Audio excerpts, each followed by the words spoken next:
My mother does.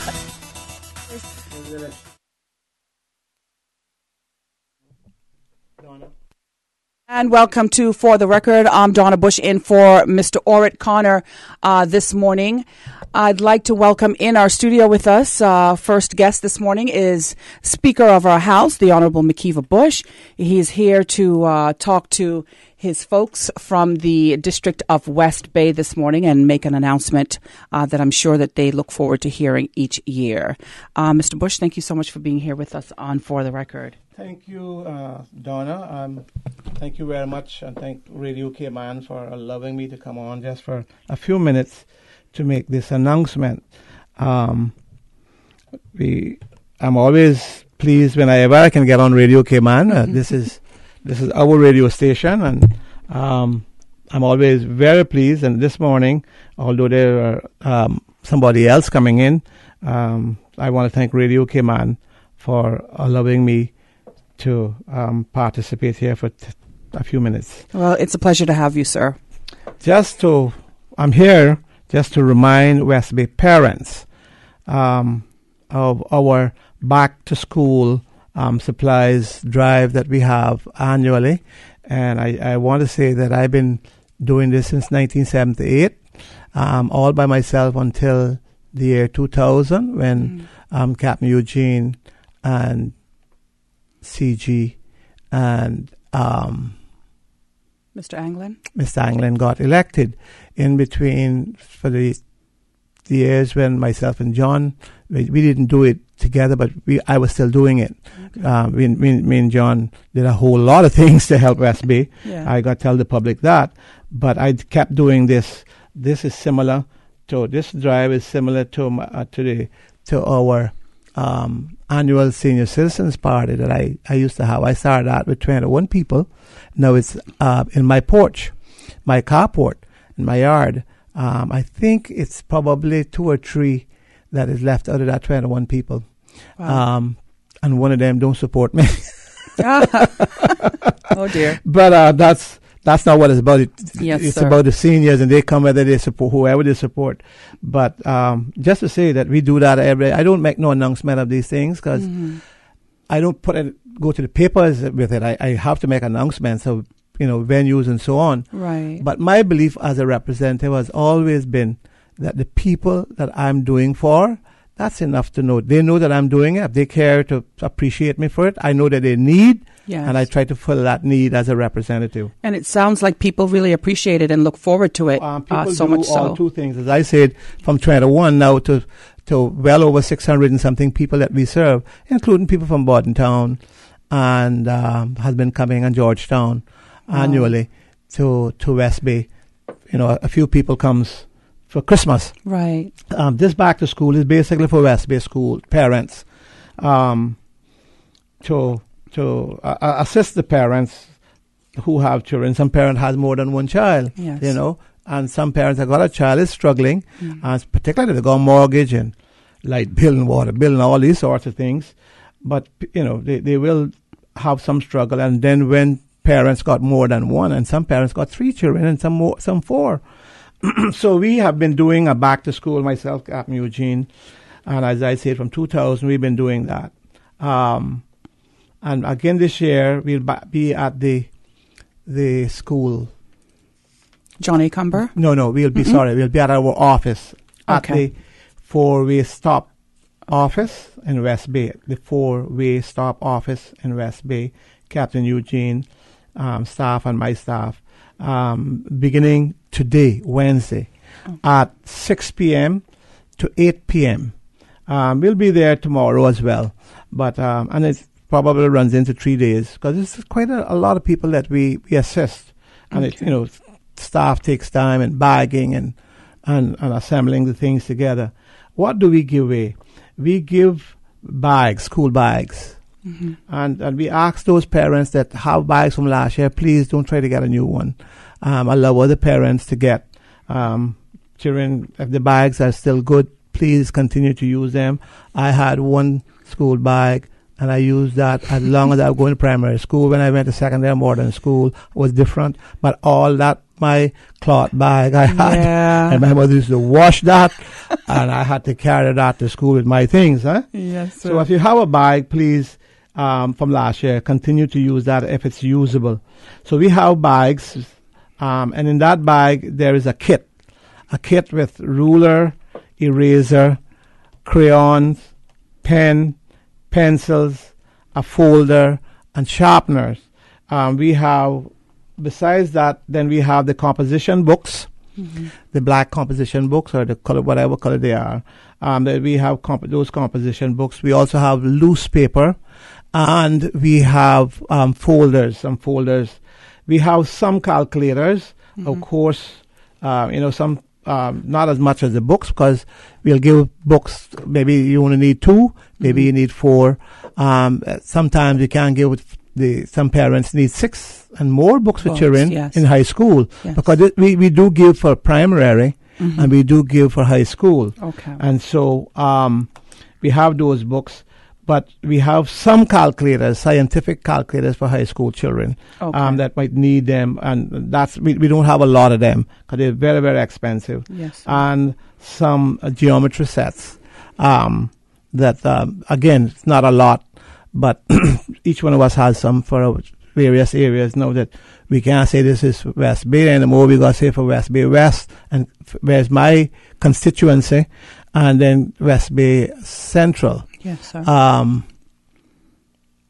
For Captain Eugene, Miss Tara, Minister Rivers, she will have some as well for West Bay South, and I know Bernie has some things as well. Okay. But they are not in our office. It's only the offices is me and Captain Eugene, West Bay West and West Bay Central. Yes, sir. But again, this is for primary and for high school. High school.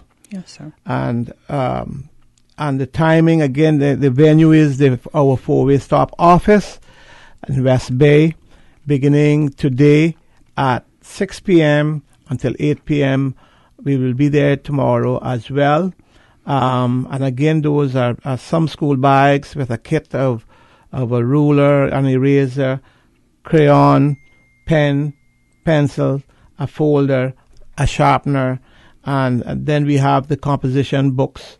We have some separate folders for different reasons. Then some calculators and some geometry sets. I think that's it. That we usually do. I don't think there's anything else that I'm missing out. But I just want to alert the West Bay public that we do have. And from those areas, because I said Berna has for his area, and he has a separate office. Right. And Miss Rivers has a separate office, and they have some for their areas. Okay. I don't know the timing for theirs. I know her office is open all the time. Yes, sir. And she orders some with us. So they should have the same time. So maybe they will make some kind of announcement, but I know, or they will have them there. Parents go there. Okay. But for West Bay South, that is, if you're living in West Bay West, that is my area. Yes, and then West Bay Central is Captain Eugene area, and so we will have for our areas. Now we try not to turn back anybody, but if somebody from West Bay North comes, we simply say, listen, you need to go to Mr. Burnley's place because he has that stuff at his office. Right. Okay, so it all starts this evening at the West Bay at your MLA office. You and Mr. We Captain hope that Eugene. we will have our bags. I know they're in, and our shipper, Miracle Brokers, who has generously agreed last year and again this year to collect them for us. They couldn't get them all yesterday due to rain, and so they will hopefully be delivered today. But we have all the other things in hand, even if the bags don't get there in time. But I suspect they will get it there by this afternoon, close of office. And that's from 6 to 8 this evening. 6 to 8 this evening. While supplies last, I would imagine. Yes.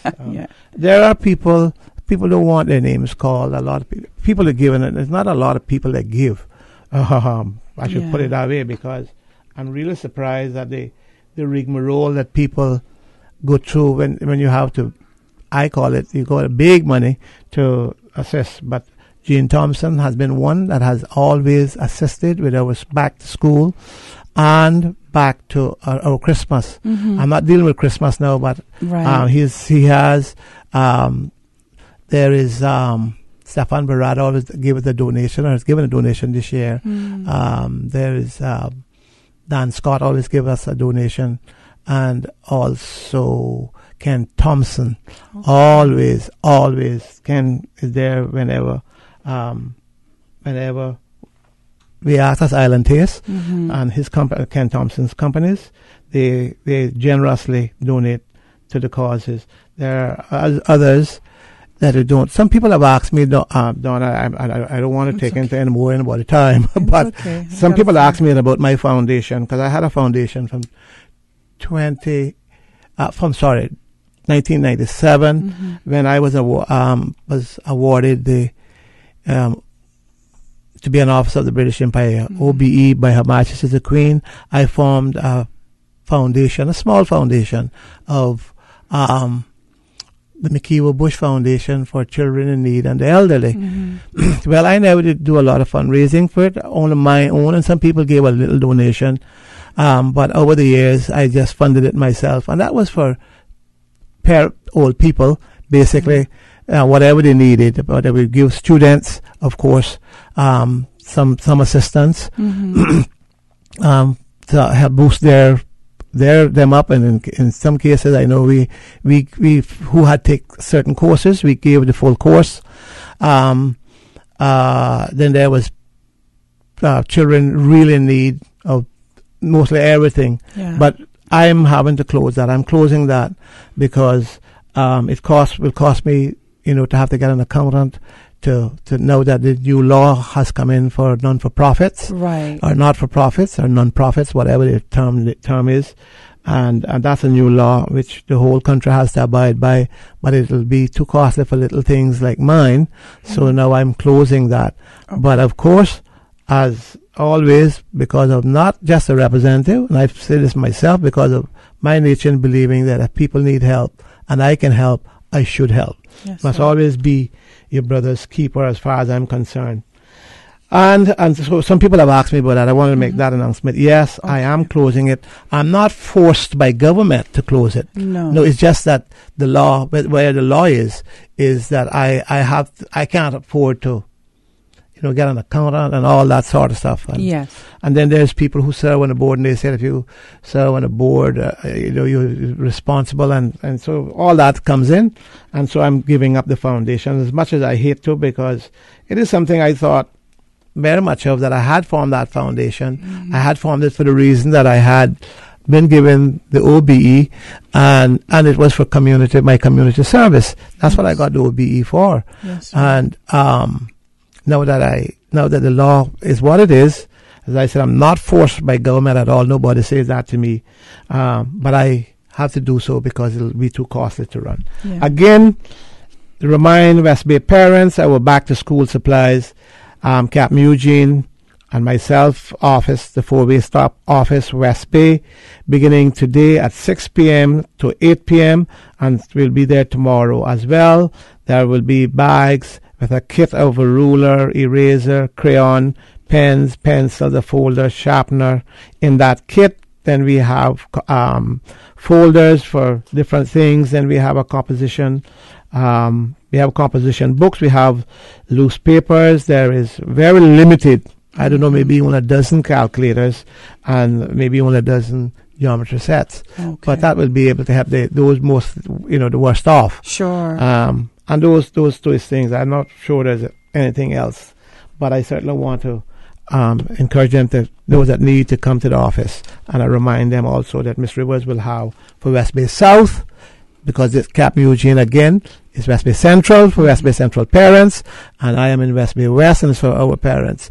In West Bay West, we won't turn away anybody that come. We will simply direct them to whether it's Bernie or whether it's Minister Rivers. Yes. I know that she's off. She had to be off, so she's not here this week. But of course, she'll be in due course before school opens. Okay. So she probably will be doing and saying something herself. But I know, and since I'm giving this announcement, I'll make people know that yes, their areas will be covered, but not covered by myself and Captain Eugene to that extent. Okay, Mr. McKeeva. Is that clear enough? Yes, sir. Thank you so much. It's been a pleasure to have you on For the Record this morning. We are going to go to a break here. We'll be right back with more. Thank you very much. The Cayman Islands boasts of a long, colorful, and rich history. In tribute to our roots, Radio Cayman, the voice of the Cayman Islands, is pleased to bring you the Historical Vignette Series, sponsored by Cayman National Bank. Visit Cayman National Bank today for all of your financial needs. The Cayman Islands, he hath founded it upon the seas.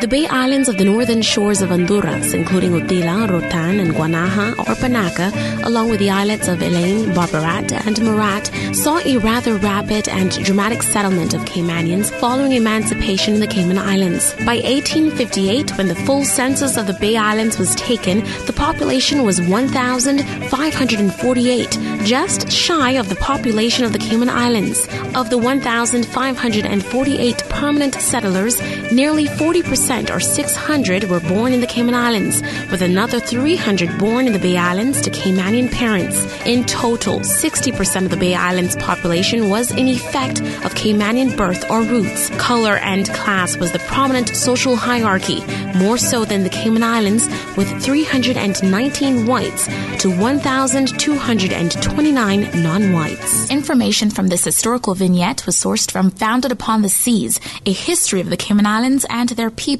by Michael Creighton and the New History Committee. Radio Cayman's historical facts vignettes are proudly brought to you by Cayman National, with branches on all 3 Cayman Islands. Visit Cayman National Bank today for all of your financial needs. Why rush around paying bills when you can pay most of your bills online? Cayman National offers an extensive list of service providers. Visit CaymanNational.com and log on to our personal or business online banking systems. Not an online banking customer? Contact their customer support team on 949-8300 for more information. At Seaboard Marine, customers often ask us questions about their shipments. Can you explain what a less than container load is for shipment and what your minimum charge is? Sure. A less than container load, or LCL, is any overseas shipment that does not require the full space of a container. At Seaboard, we have great rates for small packages. Just let us know the dimensions of your package and we'll help you out from there. Shipping shore to shore.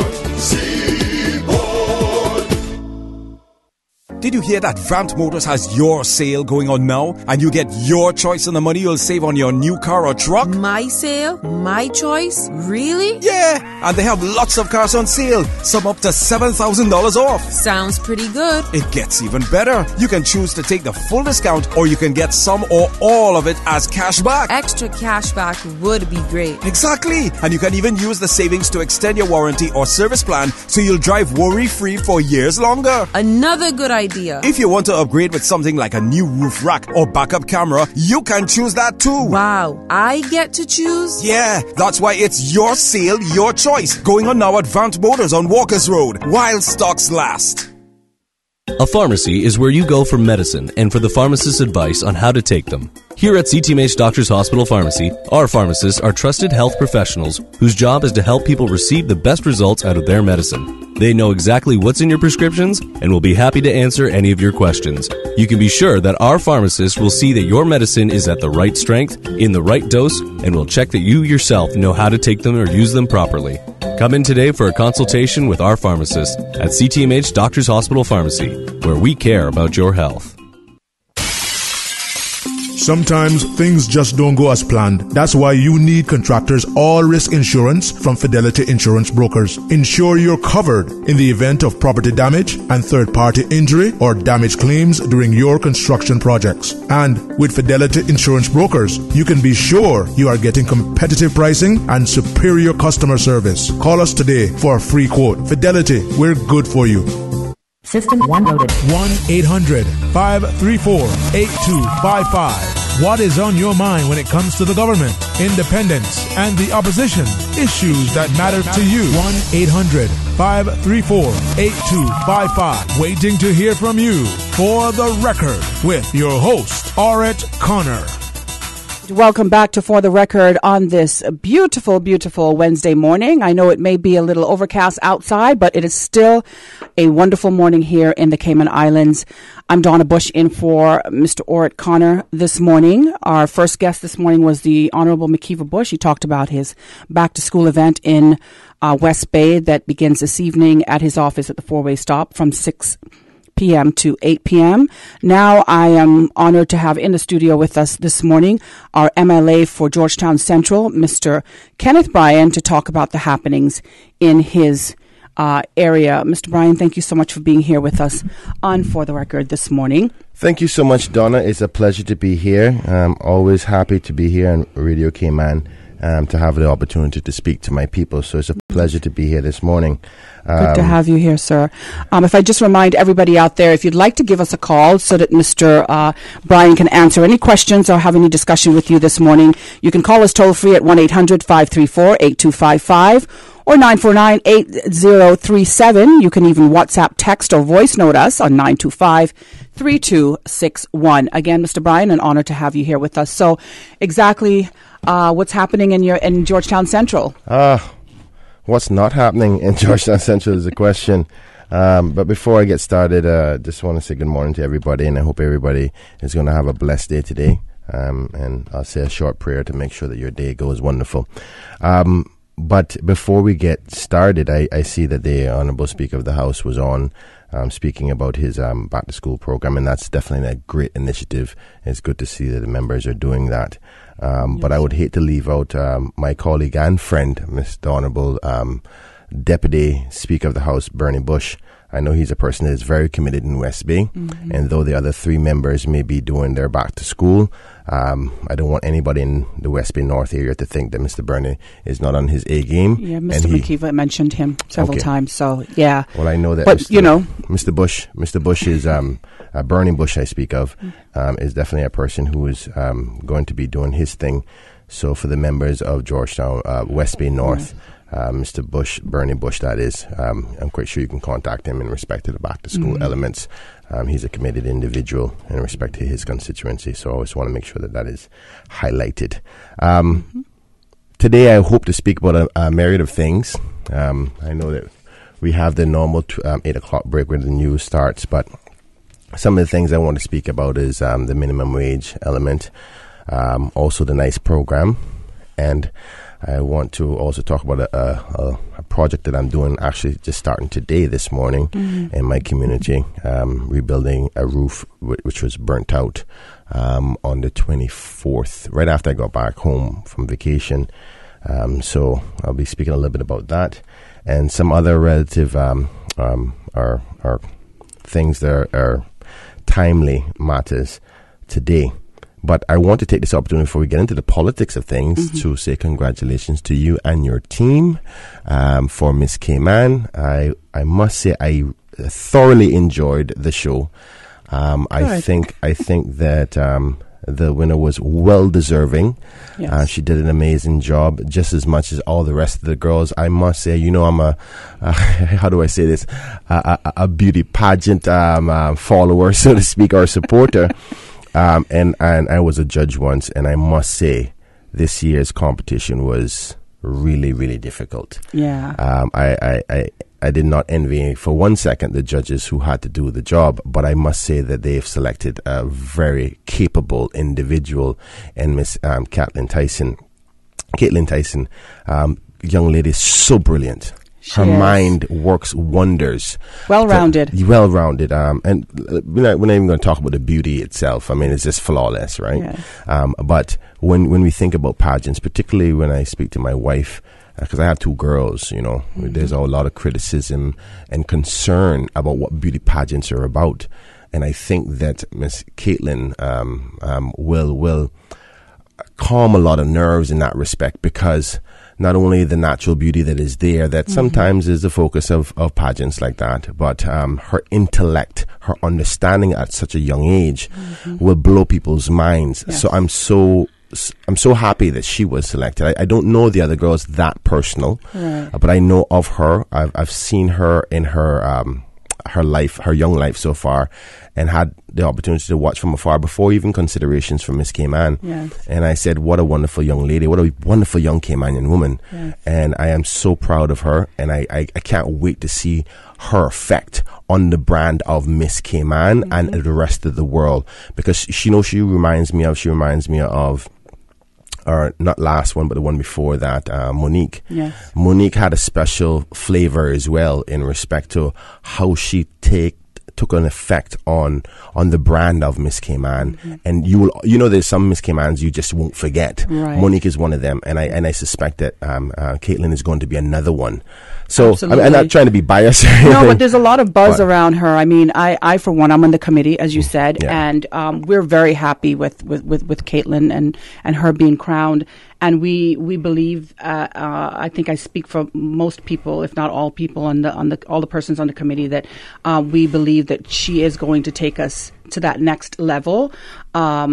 She's a phenomenal young woman. Yes. And she's dedicated, she's hardworking, she's focused, she's driven, she's all of those things that is necessary. Yes. I mean, I always say if we had Miss Universe tomorrow, she's ready. Yeah.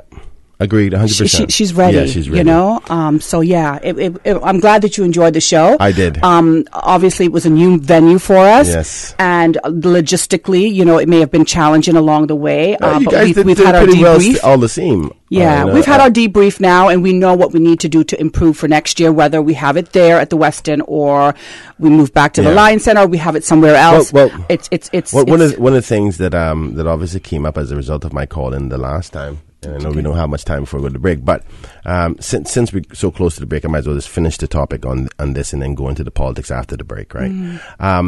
Is truly, it was such a nice experience at the Westin because it was enclosed and there's AC and we didn't have to worry about all the heat because every time that's a problem. And it begs the question as we need a proper facility in this country because that I wasn't happy about the fact that the opportunity for a lot of younger girls and men even who couldn't afford that price. Yes. It's something I can't get over. Yeah. And I want every young girl, anybody who wants to experience and watch that crowning, that special event to say, one day that could be me, to experience that live, and unfortunately $75 is not something that, particularly in this day and age, they can afford. So we have to find that facility that can offer up a reasonable price in a better condition, and whether that means government has to subsidize the pricing, like they've done before, and or private sector has to step up. Something has to be done because we can't just simply say, okay, we want better facility, but in order to do so, we have to raise the price. So I hope that you guys figure that out. I'm quite sure you're capable of figuring that out. And if you need political pressure on the government to do so, I am right here because we understand the importance of such pageant. But moving on, because we have 2 minutes, I really want to dive into minimum wage. Yeah. I did something on social media. Yeah, we're gonna have to stick a pin there and take that break that you've been talking about. Right. We'll be right back on For the Record. Stay with us. Studio time now by Price Right is $7.59. Price Right is Grand Cayman's warehouse shopping superstore, making your dollar go further with huge savings and no membership fees. Get more of the things you use every day at the right price. But it's not just grocery and health and beauty. Price Right has a full range of products from office to automotive, patio furnishings to kitchen appliances, and even electronics. And since warehouse prices mean savings for you, everything is priced right at Price Right, Grand Cayman's warehouse shopping superstore. The voice of the Cayman Islands. 89.9 FM in Grand Cayman and 93.9 FM in Cayman Brac and Little Cayman. Silver wings shining in the sunlight. Radio Cayman. Access to information. Your community. News and information. Radio Cayman is your choice, your voice for today's biggest news. Radio Cayman.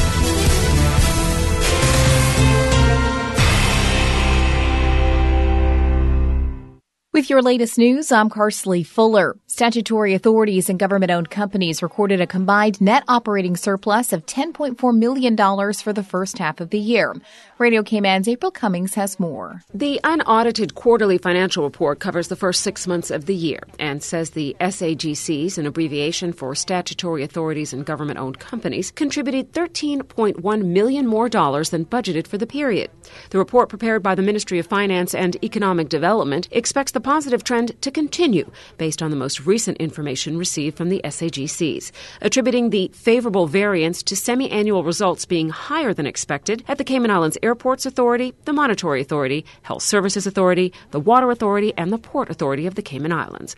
On the other hand, the report notes the favorable variances were offset by unfavorable performances of Cayman Airways, the Cayman Islands National Insurance Company, and the Cayman Turtle Center. When compared to the first quarter, SAGCs increased their contribution to the net surplus by $8.1 million in the second quarter. The favorable performance is expected to taper off, though, during the remaining 6 months of the year. April Cummings, Radio Cayman News. Raising the standard of regional healthcare services is just one of the many topics being discussed during this week's Caribbean Association of Pharmacists conference held at the Marriott Beach Resort.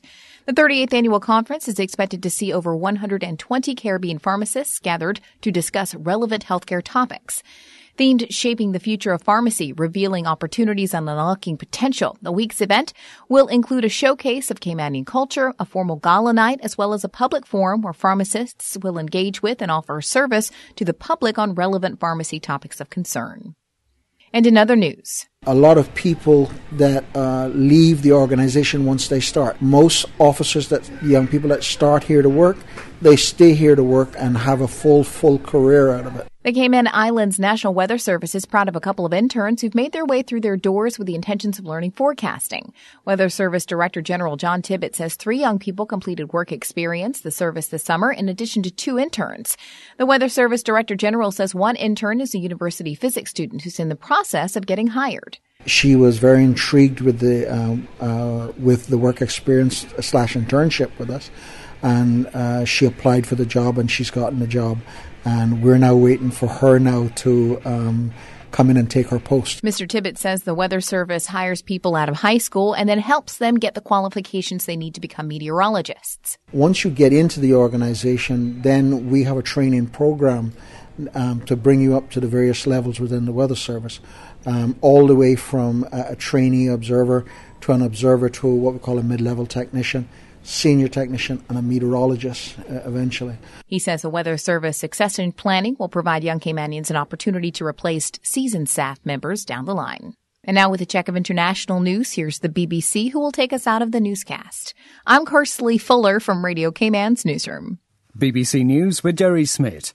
Rescue teams in Italy have started moving massive chunks of concrete from a collapsed motorway viaduct in Genoa in the hope of finding survivors trapped in spaces beneath thousands of tons of rubble. 10 people are still unaccounted for following the disaster on Tuesday, which killed at least 38 people. The bridge operator has defended its maintenance record on the collapsed viaduct. It said not only did it carry out its legal obligation to monitor the bridge every 3 months, it used highly specialised techniques in accordance with international best practice. A court in Turkey has rejected the latest appeal to free from house arrest the US pastor at the centre of the diplomatic crisis between Washington and Ankara. Turkey accuses him of links with what it calls terrorist organisations. In the latest tit-for-tat measures, Turkey today sharply raised tariffs on a broad range of US imports. The Taliban say they're revoking the right to safe passage through Afghanistan for Red Cross workers. They accuse the Red Cross of failing to meet its obligations to help Taliban prisoners in a government-run prison in Kabul. Zimbabwe's governing party has filed papers in court in an effort to nullify the opposition's legal challenge to the result of last month's elections. ZANU-PF says the MDC's challenge has no merit and dismisses the accusations that there were tabulation irregularities and that the electoral environment was skewed in favour of President Mnangagwa. BBC News. Access. Information. What's happening in your community? News and information, music and more. You can find us. www.radiocayman.gov.ky. Like us on Facebook and follow us on Twitter. Radio Cayman is your choice, your voice for today's biggest news. Radio Cayman.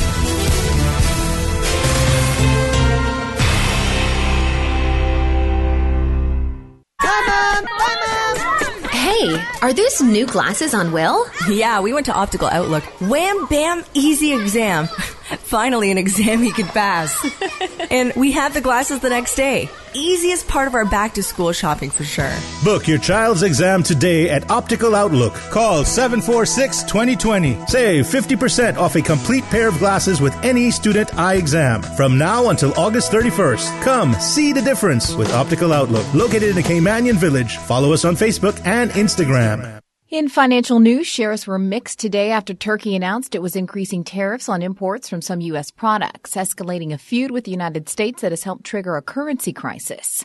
Keeping score, Germany's DAX rose 0.3% to 12,392, and in France, the CAC 40 added 0.1% to 5,407. Britain's FTSE 100 was almost flat at 7,609. The futures contracts for the S&P 500 index and the Dow Jones Industrial Average were down 0.1%. Looking at Asia's day, Japan's Nikkei 225 index fell 0.7% to 22,204, and in Hong Kong, the Hang Seng dropped 1.6% to 27,323. The Shanghai Composite Index sank 2.1% to 2,723. In energy, benchmark U.S. crude fell 60 cents to 66.44 in electronic trading on the New York Mercantile Exchange. It lost 16 cents to 67.04 per barrel on Tuesday. Brent crude used to price international oils gave up 60 cents to 71.86 per barrel. And in currencies, the dollar rose to 111.30 yen from 111.14. The euro slipped to 1.1331 from 1.1348. The Lions Club of Tropical Gardens, in association with the Cayman Islands Cancer Society, presents Steve Higgins and Friends in Embracing Romance. An elegant evening with Dahlia Winter, April Marr, Amaya Lewis, and Steve Higgins. Sunday, September 2nd at the Marriott Beach Resort, 7 Mile Beach at 6 p.m. sharp. Come hear impeccable performances of timeless love songs, punctuated by riveting, stunning creative dance in a classy, romantic evening. Tickets at Funky Tangs or Super Stitch and Virtue, or call 916-5008. That's Embracing Romance, Sunday, September 2nd at 6 p.m. at the Marriott Beach Resort with Steve Higgins and Friends. Proceeds will go to the Cayman Islands Cancer Society and the Lions Club of Tropical Gardens. Sponsored by Harney's, NCB Capital Markets, S&P, Auger, and Radio Cayman. Young World Fashion going out of business sale. Everything must go. All stocks reduced. Up to 75% on all items. We would like to thank you, our valued customers, for their patronage over the many years. Young World Fashions is located on Eastern Avenue. Everything must go. It's going down for it. Call 949-6313. Young World Fashions going out of business sale. Up to 75% on all remaining items. Everything must go. As parents and a community, it is our desire to have happy children who are able to cope with all of life's challenges. However, despite our loving support, sometimes our children suffer in silence and put on a brave face. Do you suspect that your child is experiencing problems, secretly struggling to cope, and is overwhelmed? If there is a possibility that they are anxious, experiencing troubling thoughts, and are suffering in silence, it is important to seek professional help. The Ministry of Community Affairs, in partnership with the Alex Panton Foundation, is hosting 5 community presentations on self-harm prevention this month and in September. These free talks cover how to spot the warning signs and who to turn to for expert advice. A question and answer will follow each talk. To get more information on the dates and venues of these presentations, please call 244-2426 or visit the Cayman Islands government website today. Are you ready to pace yourself? The Lions Club of Grand Cayman's 7th annual Delano Hislop Memorial Journey for Life 15-mile walk-run is Sunday, September 2nd at West Bay Road, Public Beach. Register today and do your part to help raise awareness for prostate and colon cancer, and also raise funds to help support victims and survivors in the Cayman Islands. Registration fee is only $25. The Delano Hislop Memorial Journey for Life 15-mile walk-run, Sunday, September 2nd at West Bay Road, Public Beach. Call 917-7223 or visit CaymanActive.com to register today. Your weather update after 8 is brought to you by Brand Source Home Gallery, creating elegant bathrooms with European-style fixtures and fittings. Babe, not tonight. I need to be rested for all-day meetings tomorrow. What are you talking about? I was almost asleep. You keep poking me, and I can't sleep. That's the mattress spring I keep telling you about. Not me. We really need to get a new mattress. Tossing and turning, back hurting, can't sleep? It might be time to turn your old mattress and go to bed with a new one. Browse the huge mattress showroom at Brand Source Home Gallery and pick the perfect mattress today. With mattresses to suit every budget, Brand Source Home Gallery stocks a wide selection of sizes and styles like pillow top and gel memory foam. So stop tossing and turning and sleep better tonight with a new mattress from Brand Source Home Gallery, Dawson Drive, Industrial Park. Good morning. Time now for the latest weather report. Current temperature is 84 degrees.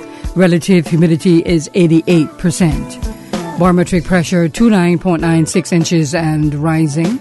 The wind is out of the east at 3 knots. Overnight low temperature was 78 degrees.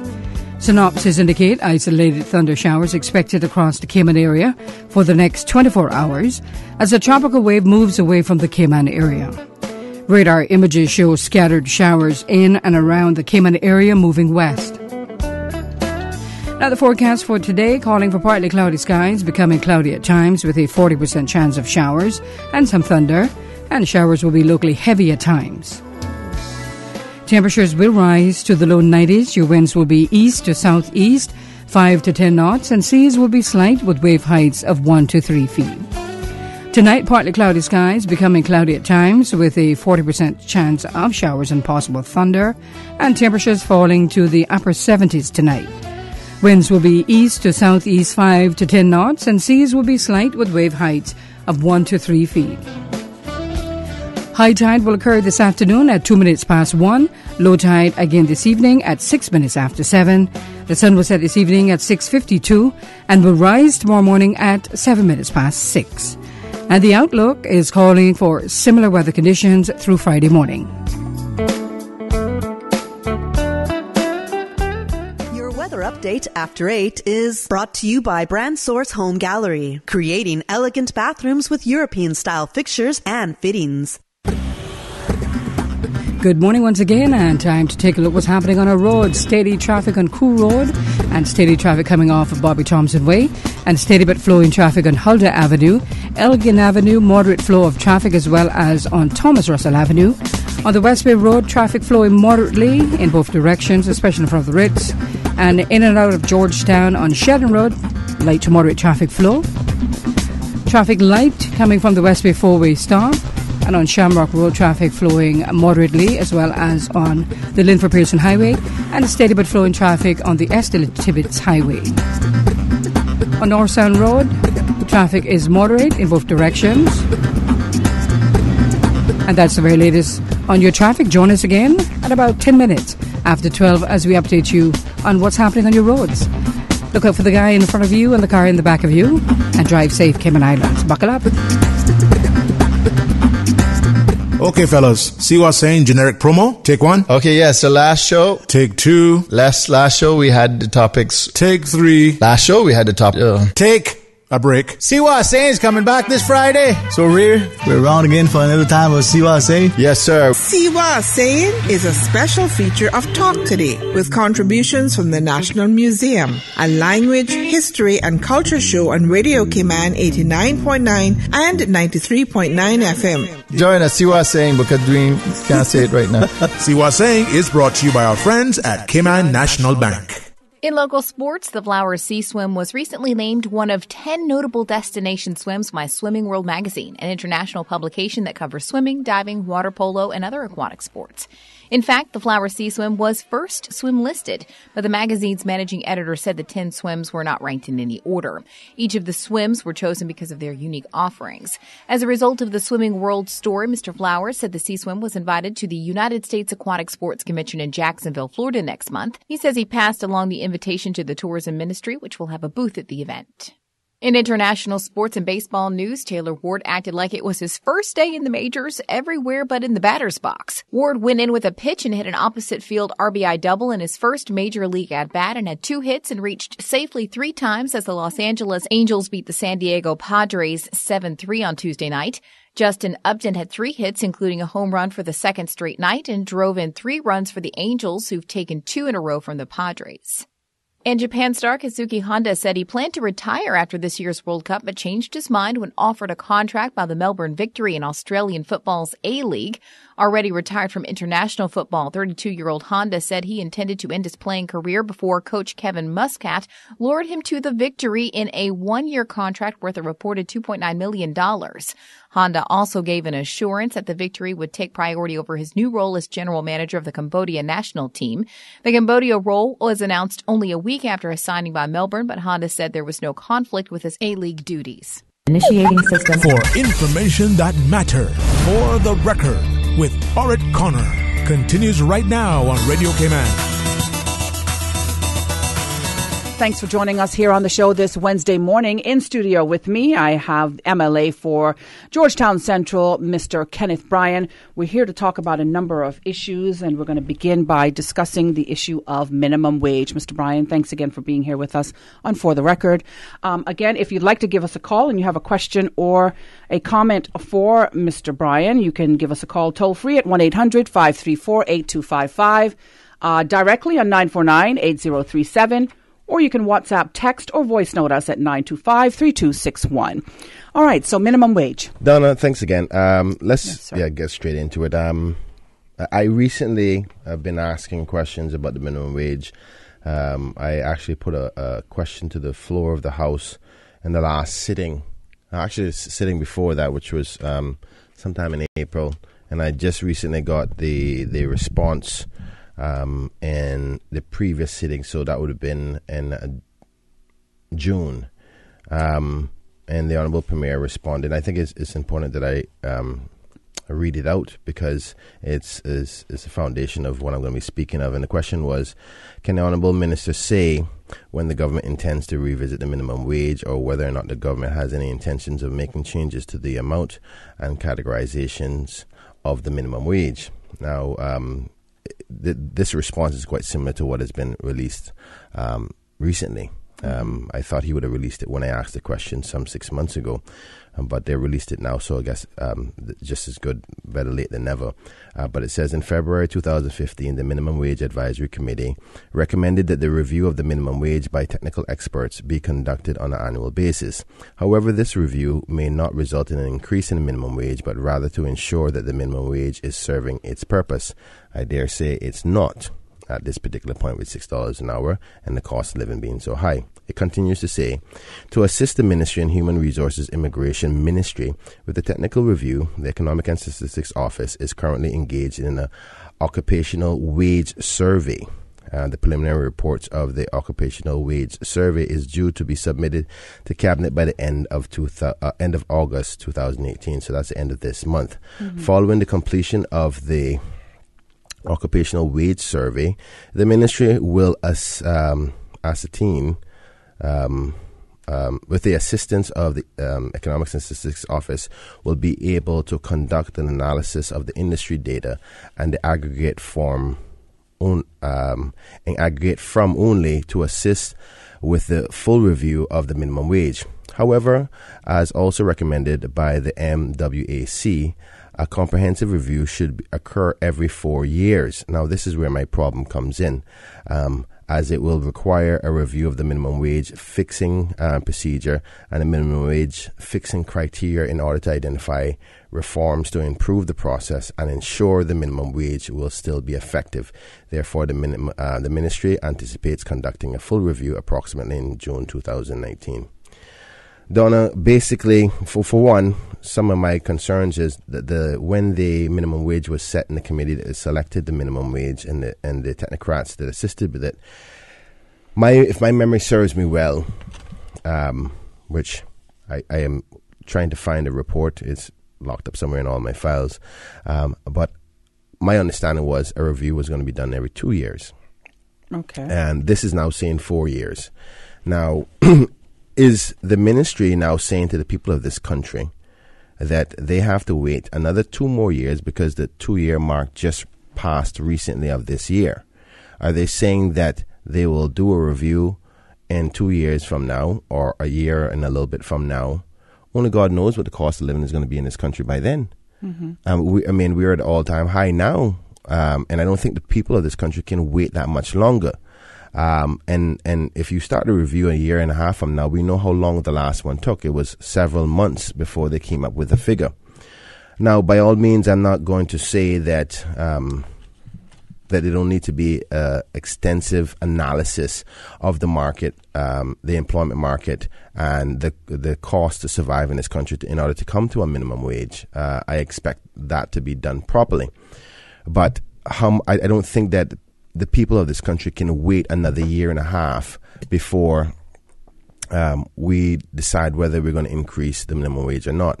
What I've started as a result of my own analysis is, even this morning, I have a meeting with a few business owners at 10 o'clock. And then I have another meeting at 1 o'clock with the Small Business Association, because, and the reason that I decided to do that is because I think it's important that I have the persons who are most likely to be anti-increase to have their viewpoint, to have my analysis on and my position on behalf of the people who I represent. Mm-hmm. So I want to hear their viewpoints, because it is a very sensitive topic, minimum wage. But as sensitive as it is, because there's people that throw things out like, you can the cost of living will go up even higher if you bring up the minimum wage and all that. But I have to take into account that there are Caymanians out there who are not surviving. Before the increase recently of the cost of living by the Economics and Statistics Office, you had people in our society who were barely surviving. I mean, literally month to month or week to week on their income. We've seen a tremendous increase in the gasoline prices, electricity, house insurance, health insurance, your mortgage payments, rental agreement, and food has been a small jump, but it won't be much longer before you see those increase more. I think there's a delay in respect to food, because it's probably going to take a little while before the supermarkets start to say, okay, then things are starting to back up on me. Now I'm going to have to do a little bit of increases on the various different products. So I wouldn't be surprised that in a few months from now, you're going to hear the spill of, well, the groceries have gone up as well. And if the case is that people are barely surviving before this major increase in the last year, where are they at now? And the people who are hurting the most are Caymanians. And the reason I've come to that conclusion is permits should not be granted in this country if you do not have a job that gives you enough to survive. So for anybody on a work permit, it's not important to me. Because if you've been granted a work permit, that means that, one, there's a guarantee of work and the guarantee of pay that is enough for you to survive. So you're not important to me at this particular point. And neither do I represent you. I represent the people of the Cayman Islands in respect to Caymanians. And that's any Caymanian, paper, plain, the whole works. Yeah. Black, white, rich, poor, doesn't matter. If you're a Caymanian, you're a Caymanian to me.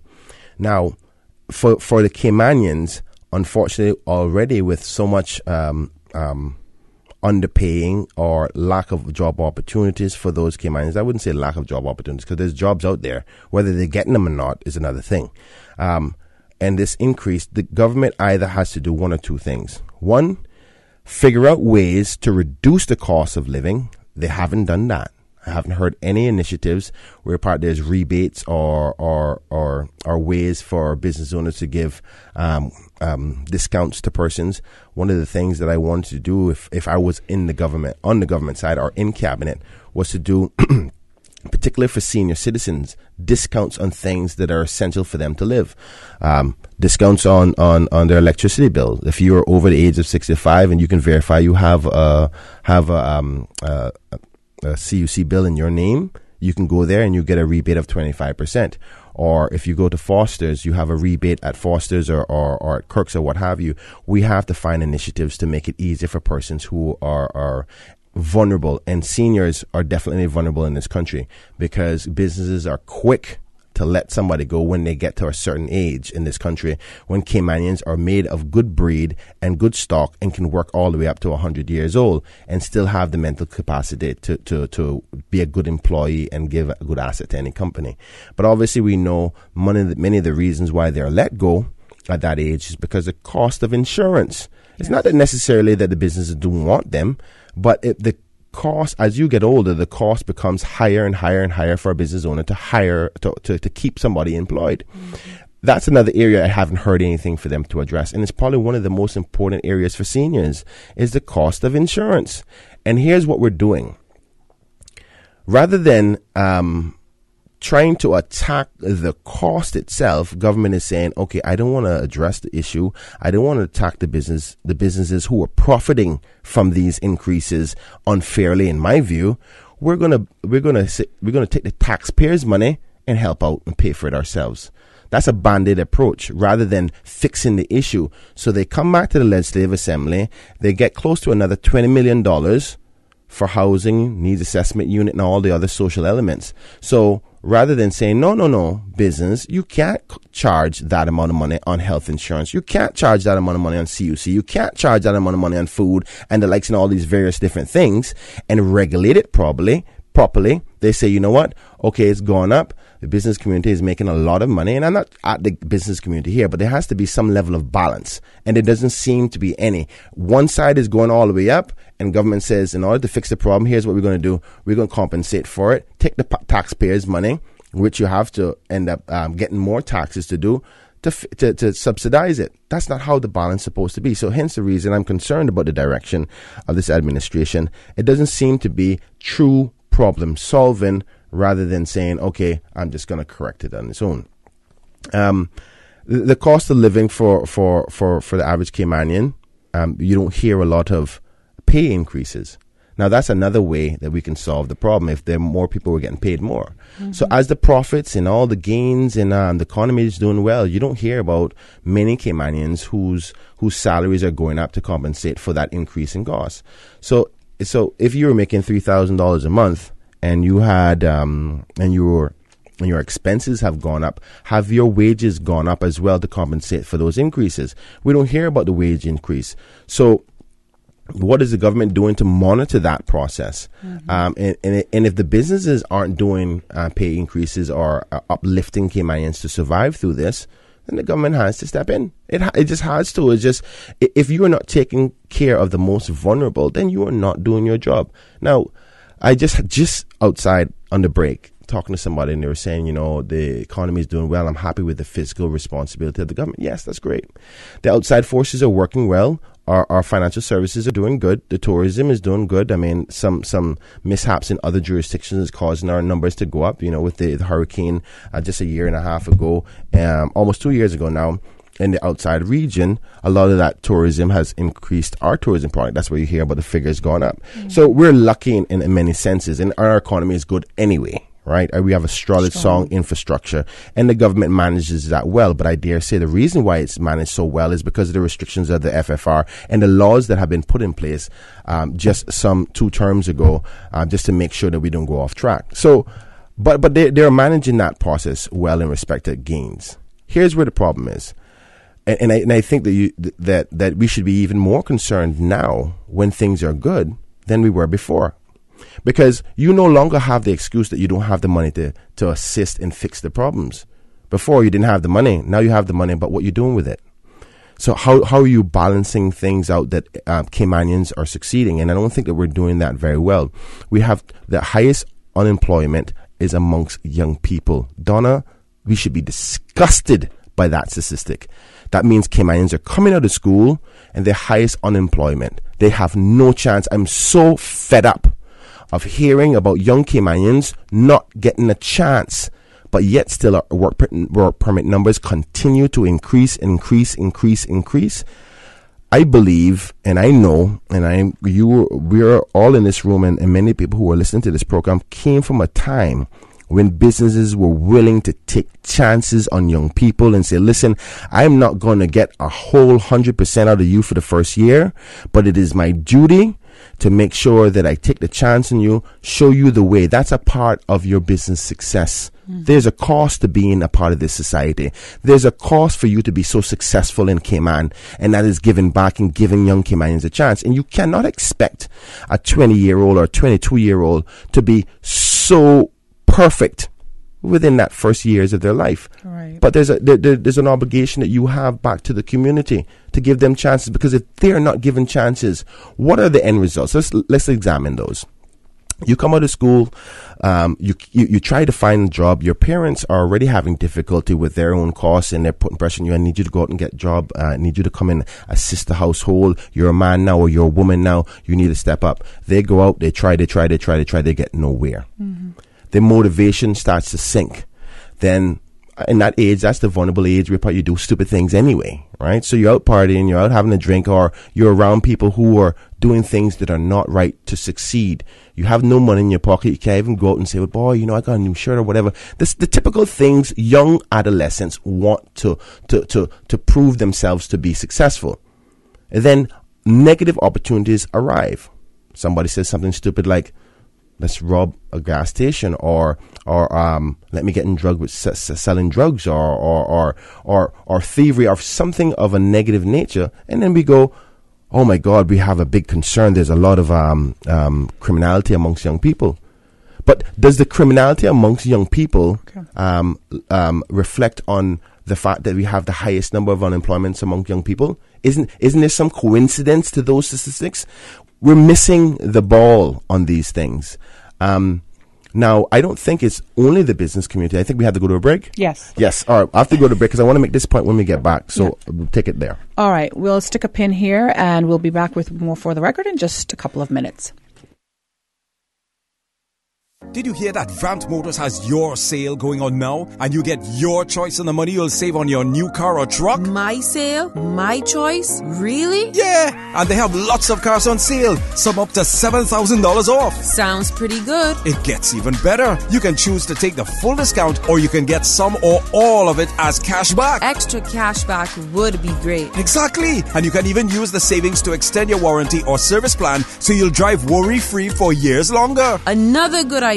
If you want to upgrade with something like a new roof rack or backup camera, you can choose that too. Wow, I get to choose? Yeah, that's why it's your sale, your choice. Going on now at Vant Motors on Walkers Road, while stocks last.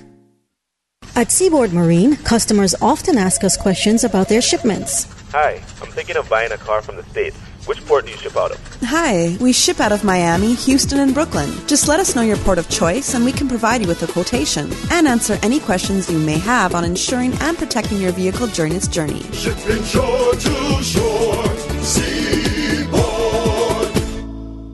Radio Cayman, maintaining the innovation.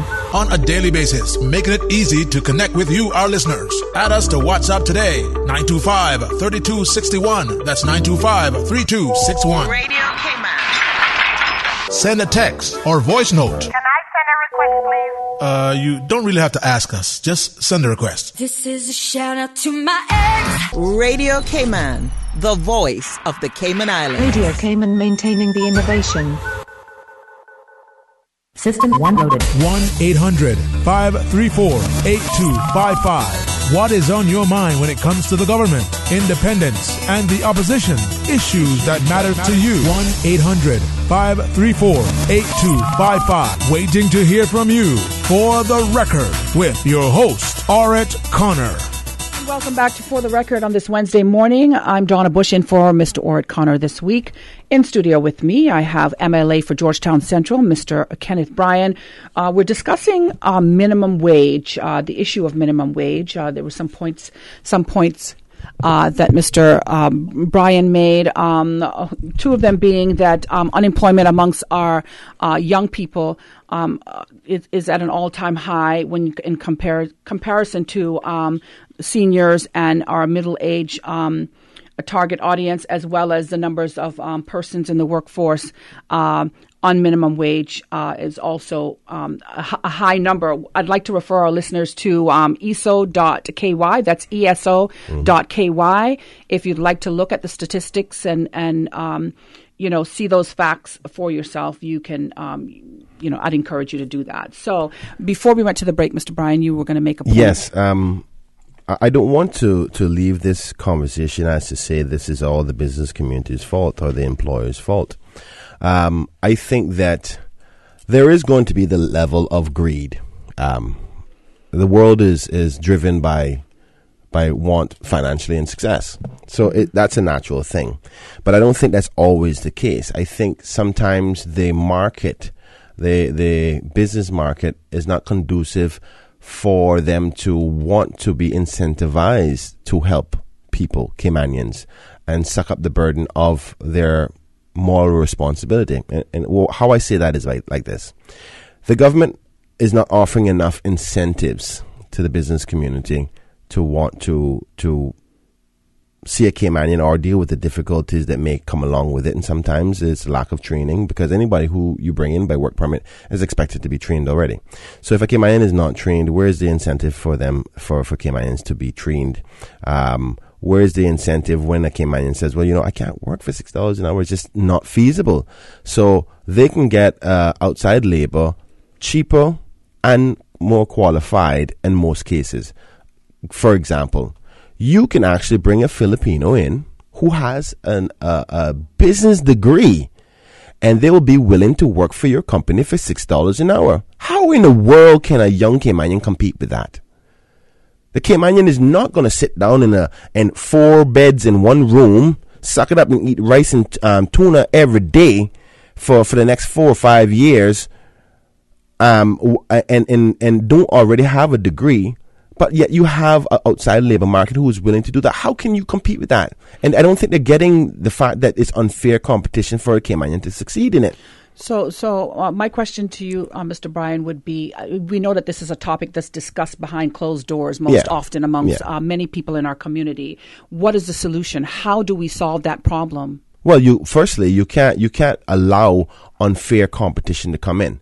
Now, for one, you're not supposed to be allowing a person to who is working, who has that kind of level of education to be willing to accept less, because what you're doing is you're diminishing the value of that capability.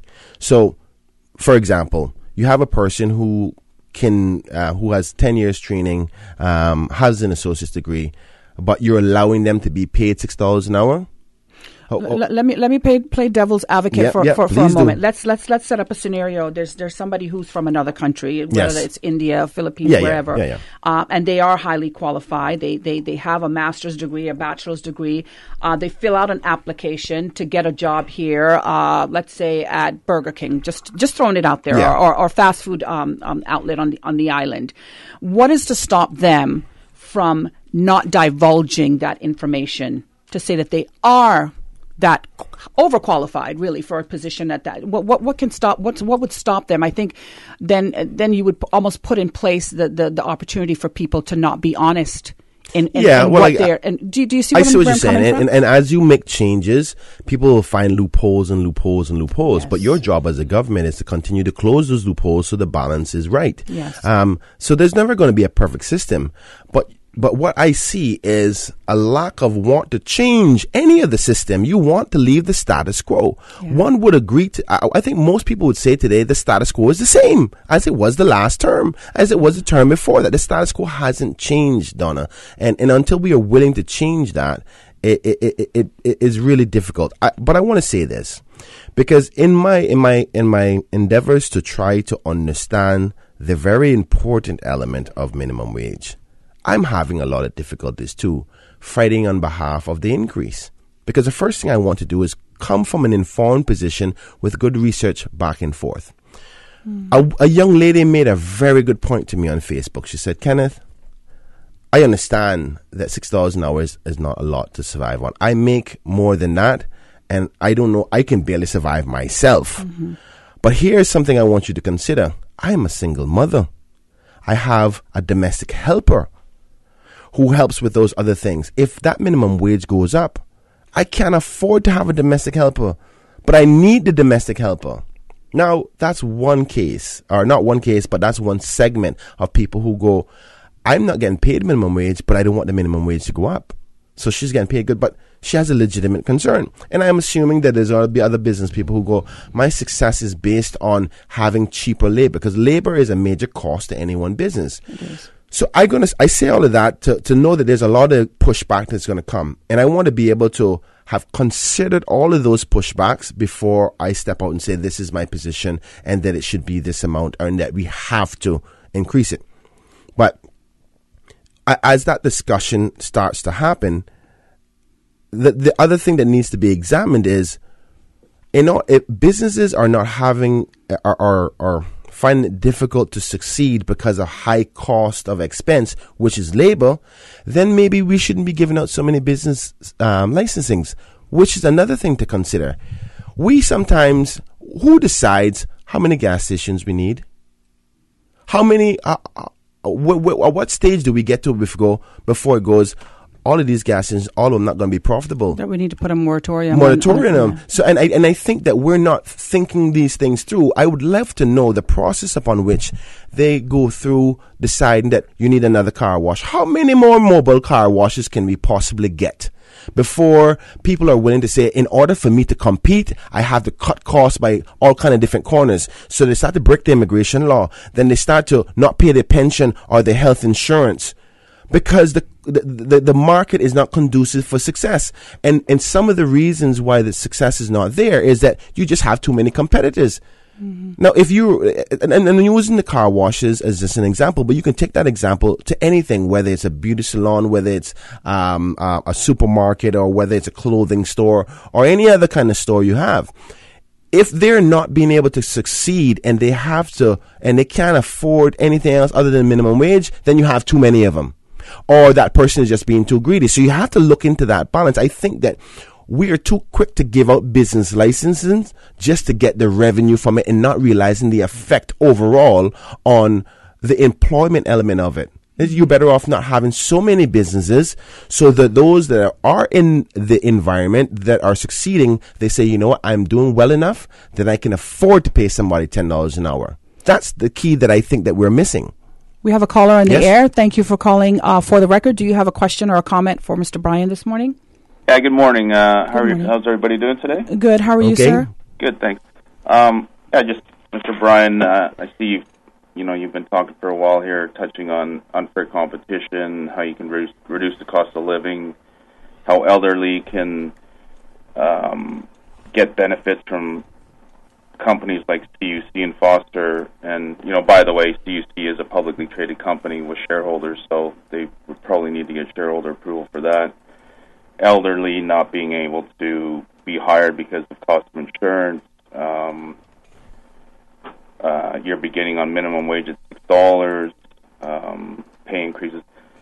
I don't really know where to start, but I will say this. I am Caymanian from birth, raised in Canada, where, I've worked jobs for less than $6 an hour. And that being said, sometimes you've got to take a pay reduction to learn. So for me, it was going to school for free just to learn how things operated and take a pay decrease. And, I lived with 3 guys in a room, living on an air mattress, and, finally became successful. And another thing that I have with minimum wage is that if someone's selling you an apple for $1, why would you go down to the next guy and pay $2? Like, you kind of pay for what you get. So I'll just leave that as that. The third point on minimum wage is when you come to Cayman or you come back to Cayman and you go to restaurants, cashiers, those jobs that are paying the low wages are actually, to me, I see are Hondurans, Cubans, Filipinos. They're not Caymanians. Caymanians will not take those jobs, and that's very evident. And it's sad to see because it doesn't instill a work ethic. And I think that's the root of the youth right now, is that they don't have an ethic where they go and they take pride in making that $8 an hour being a teller at a grocery store or being a waiter or a busser on the 7 Mile corridor and working there for 1 to 5 years and, potentially moving your way up the ladder and becoming, into management, which does happen. That to me is sad in itself. Back to cost of living, well, that's just an effect of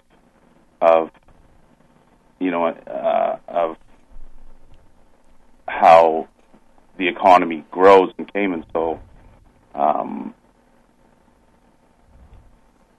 if inflation's going, or the what's the word I'm looking for? The standard of living goes up. That's due to inflation. That's your price of bread going up.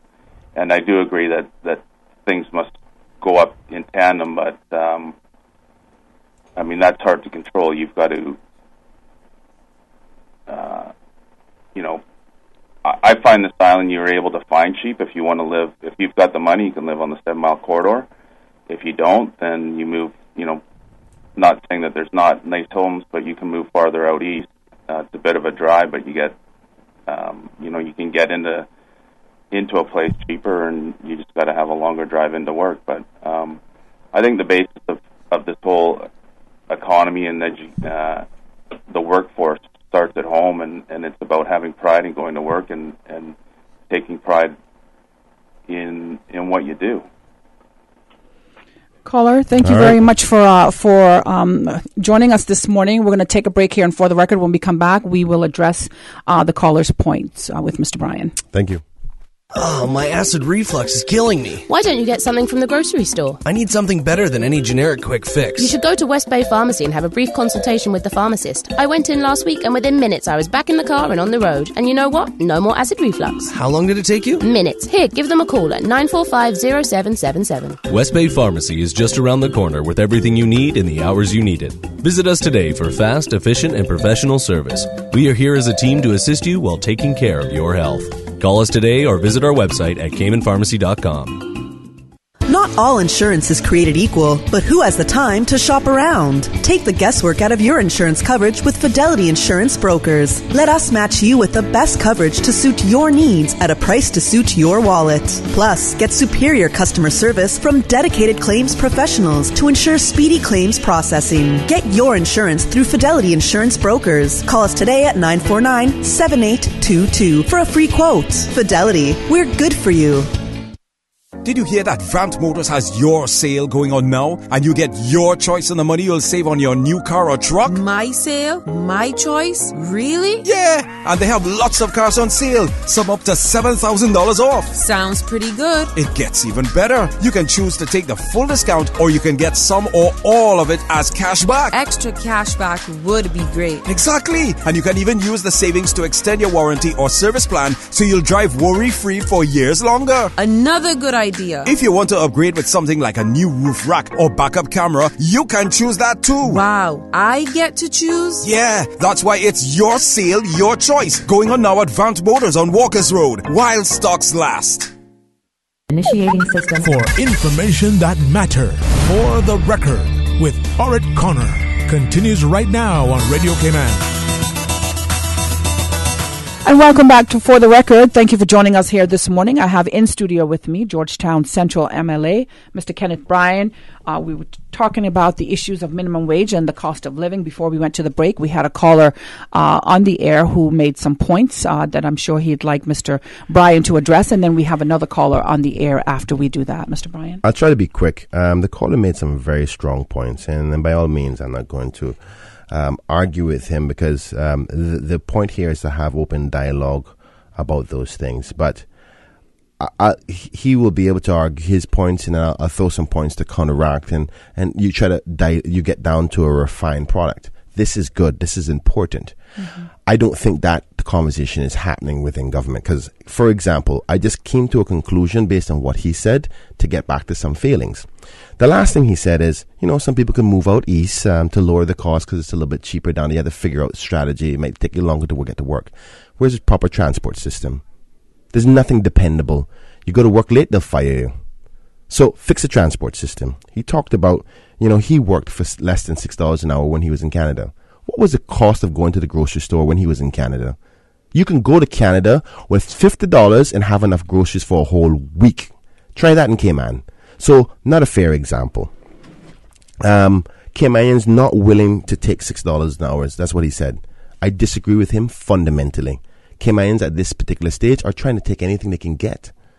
Not that they want to, but they have to.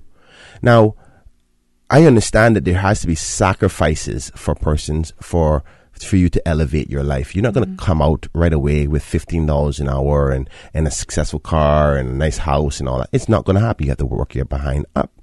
Now, but we have to respect and understand that the circumstances of the people that we're competing with are different than those of Caymanians. For example, Caymanians have families that they have to provide for. Persons who come here, they usually come here only for work purposes. They don't bring no family, have no other responsibilities. Yes. They'll work till 3 o'clock in the morning, from 4 o'clock that early morning till 3 o'clock next morning. And that's very attractive to the employer. And the money is sent out of the country. And then the money is sent out of the country. So that is attractive to an employer, because an employer go, oh, this person is busting their behind. But a Caymanian says, listen, I have to go home at 5, exactly at 5. I have to be there for my kids and all that. Oh, man, you see, you don't want to work. Come on, but from a business standpoint, though, I think you got to see with a business owner. I mean, majority of our businesses here on island are small businesses who are just yes, they're at a minimum themselves. They're micro and small businesses. You know, so I'm trying to again play devil's advocate here. No, if I was a business owner, you know, and getting hit with anything more than a minimum wage, having to pay pension, pay health insurance, I'm going to want the worker who's going to be dedicated more than the worker who's not going to be dedicated. And we're going to get to that. We're going to get to that, because I agree it's something that we can't run away from, which is this lack of dedication by some of our own. And we're going to get to that in 2 seconds. He also said that he agrees that with the increase in cost of things going up, that other things should be going up in tandem. My question to him, are those other things going up in tandem, like the pay? So if the cost of living is going up, do you see the pay going up? So I think he has recognized. He agreed with you on that point. Exactly. I think that it needs to happen. So there's a level of agreement with certain things here. Yeah. I'm not saying that all of the system is wrong, but there's a lot of failings. For example, do we have to have minimum wage across the board? We don't. Maybe some sectors can stay at $6 an hour. I understand that some sectors in our society, maybe like the cash registers, maybe like the domestic workers, it may not be beneficial to increase more than $6 an hour. Is this time for us to review the situation that says different categories of work have to have different minimum wages? Because I'm not. Hence the reason I've said, the various different industries. I'm not suggesting.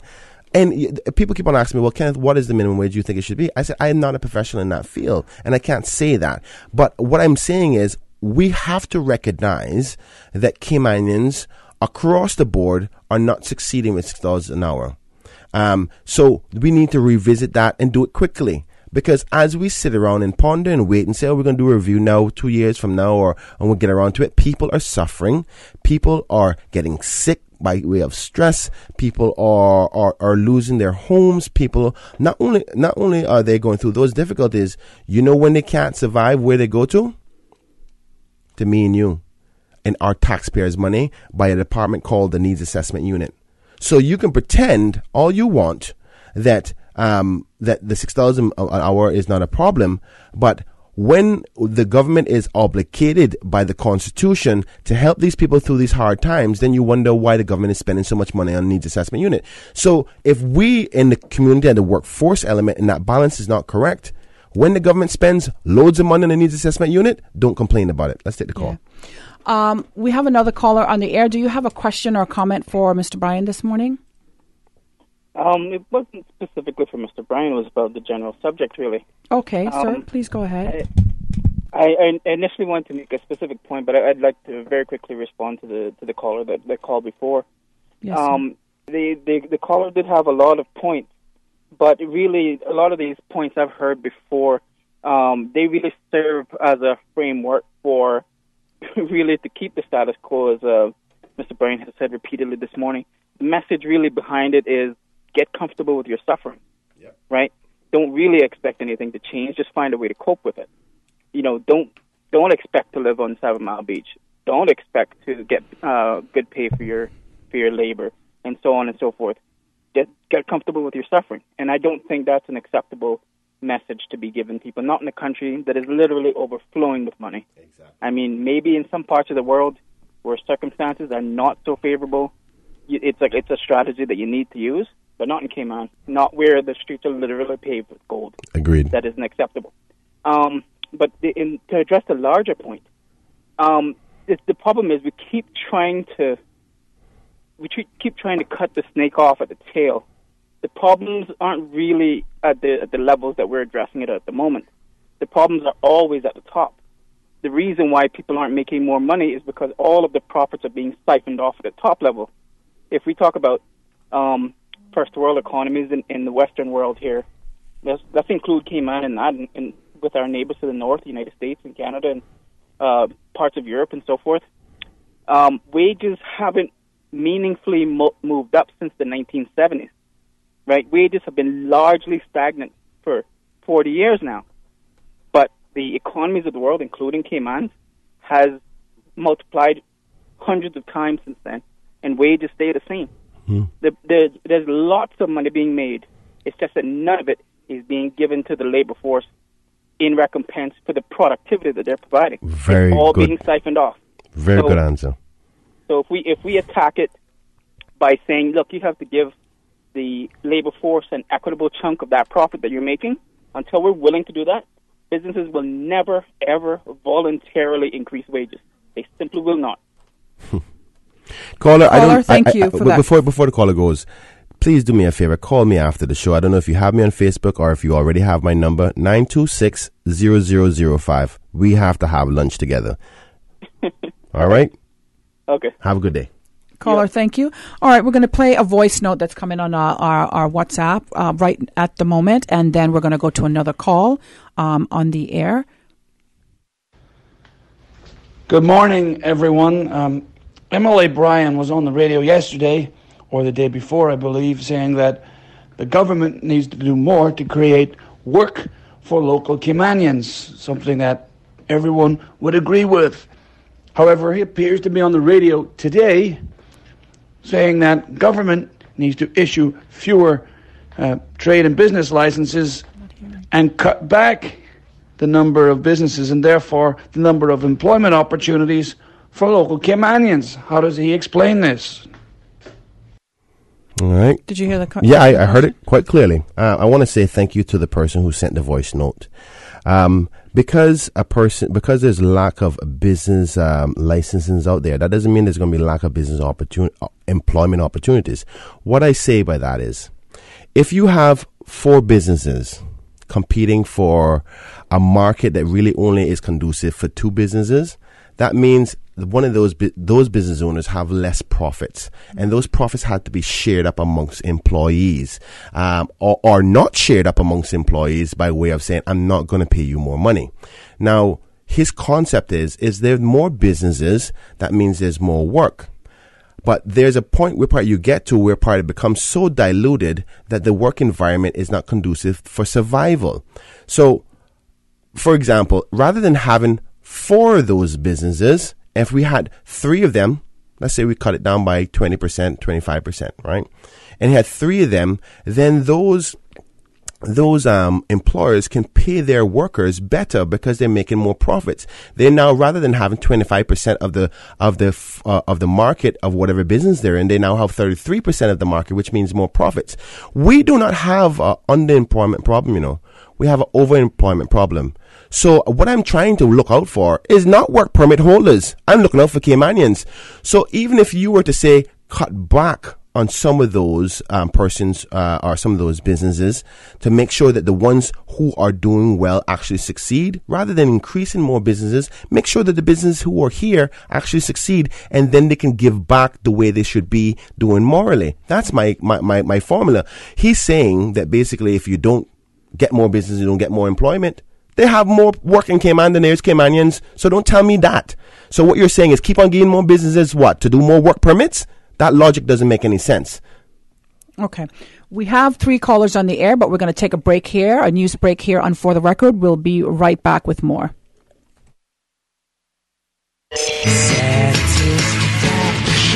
Satisfaction is guaranteed 24 hours a day, whether it's music or information. From Grand Cayman to Cayman Brac to Little Cayman, we've got you covered. You ever hear a thing like that? Radio Cayman in the Cayman Islands.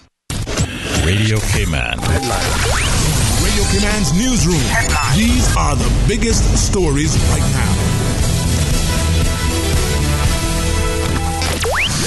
Statutory authorities and government-owned companies record a combined net operating surplus of $10.4 million for the first half of the year. The unaudited quarterly financial report covers the first 6 months of the year and says the SAGCs contributed $13.1 million more than budgeted for in the period. An Australian senator has been widely condemned for a speech that invoked the term final solution in a call for immigration restrictions based on race. Fraser Anning from the conservative Katter's Australian Party called for migration bans on Muslims and others in his maiden Senate speech on Tuesday. Political opponents denounced his speech as disgraceful. Final solution was a term infamously used by the Nazis during the Holocaust. And the Taliban says it will no longer allow safe passage to Red Cross staff working in Afghanistan. The militants accuse the neutral humanitarian group of failing to meet its obligations to help Taliban prisoners in a jail in Kabul. The ICRC monitors detention conditions and provides medical aid. It scaled down its presence in Afghanistan last year after 7 staff were killed. Those are your headlines. I'm Carsley Fuller. Radio Cayman, the voice of the Cayman Islands. What's happening in your community? News and information, music and more. You can find us. www.radiocayman.gov.ky. Like us on Facebook and follow us on Twitter. Radio Cayman is your choice, your voice for today's biggest news. Radio Cayman. Initiating system. For information that matter. For the record with Orit Connor. Continues right now on Radio Cayman. Back to For the Record. I'm Donna Bush in for Mr. Orit Connor this Wednesday morning. With us in studio this morning is MLA for Georgetown Central, Mr. Kenneth Bryan. We have 3 callers on the air, Mr. Bryan. If you'd like to ask Mr. Bryan a question or you have a comment to make, we'll ask at this time that you keep it brief as we have others on the line waiting. Welcome to For the Record and thanks for calling us. Hello. Hello. Good morning. How are you? Good morning. Good How morning. are you doing, Kenneth? Good. Not too bad, my brother. How are you? Good, good. I just want to chime in here for a little bit. We're talking about minimum wage. And the problem is we have to be careful about the minimum wage. We can say we can amp up minimum wage to the lowest rate at $15 an hour. The problem with that is everybody will feel better because they're getting $15 an hour. Now the businesses then have to pass it on to the consumer, which again the cost of living will rise again. Okay? And then it would all pan out to be the same thing anyway. Right? So we can sit down there and say bring out the cost of living, but it'll have a trickle down effect, and you'll be back at the same stage where you ended up before putting up the minimum wage. So in saying that, the cost of doing business on this island is extremely high. Number one, cost of living on the island is really high, and I think that is where it needs to be attacked. Not really the cost, the minimum wage. It needs to be attacked at the cost of living. What can we do bring down the cost of living? Right? I agree with you in that respect, but again, I said that what is the government doing to bring down the cost of living so that the $60 minimum wage doesn't feel as bad as one perceives it to be? Because this is a balancing act, so I agree with you in that.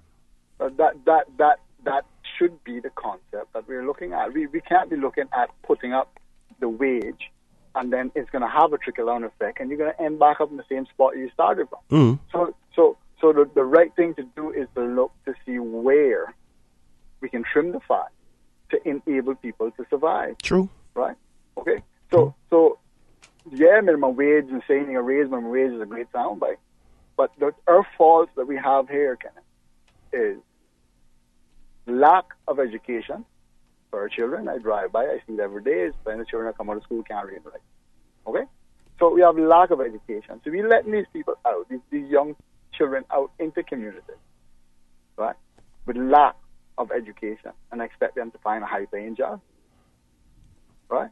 They then fall back on the community, which then the government has to spend on, which then brings up the cost to government, which then trickles down to us, and then we sound great soundbite for cost of living. But we need to be able to attack this thing holistically, meaning we need to attack the education problem that we all know that we have, that we turn a blind eye to, right? We need to attack the cost of living on the island that we know that is very high, right? Okay? So those are the places that we need to attack. I mean, I heard the guy a while ago on the radio saying that he don't see any locals in these establishments as waiters and waitresses, and it's true. You know what you do? You get on the plane and fly to Jamaica. every establishment within Jamaica that do the service industry is all Jamaican. Kerry, can I ask you a question? Mm-hmm. What does a Caymanian look like today?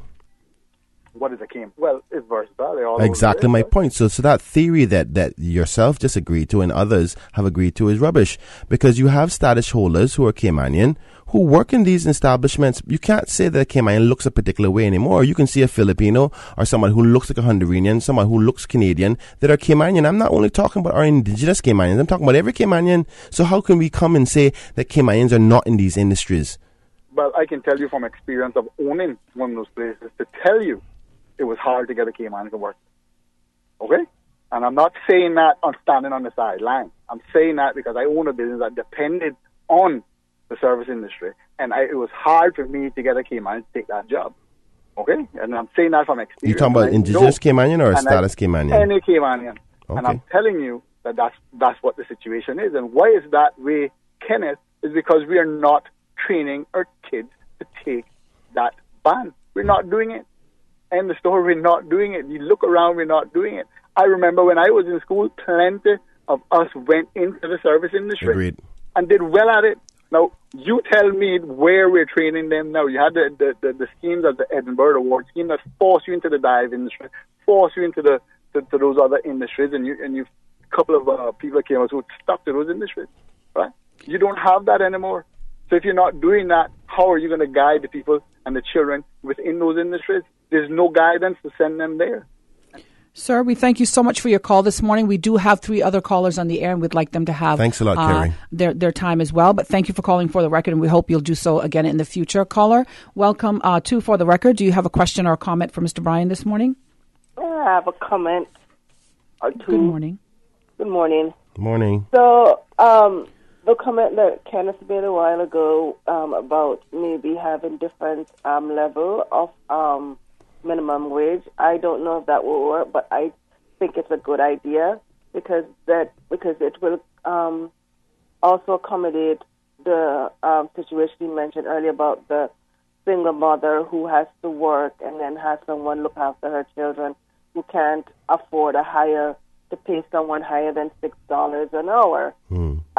So I think the idea of having different categories of jobs, having different levels of minimum wage is an awesome idea. But then again, I don't know much about economics, so I don't know how good that will work. Yeah. Caller, so, yeah. Caller, thank you. Thank you very much, caller. I appreciate the input.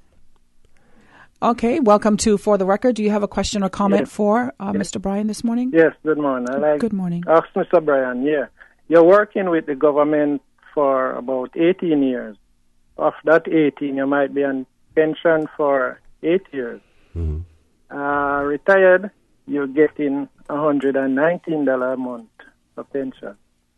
The government has raised it to $10 and pension, 10 years and pension, and you get a raise. But for you working with the government for so many years, not because you're on doing only 8 years on pension, it's unfair to get in like $119 a month. What can that do?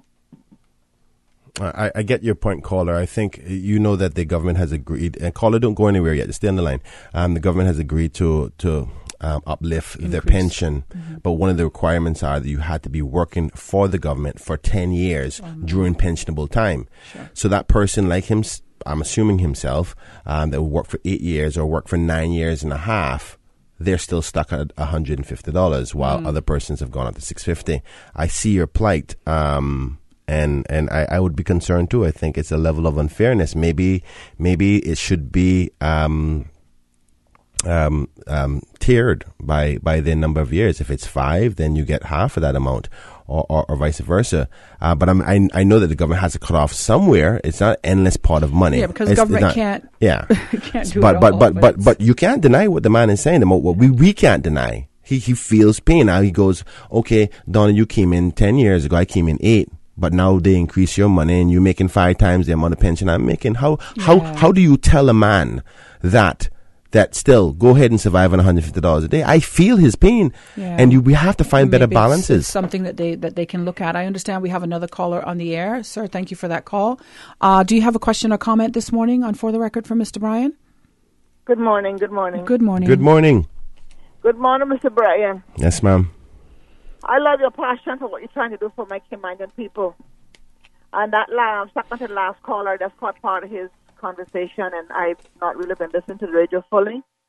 But I just want to say that, you know, I know you and many more are fighting for Caymanians to have a job in this island.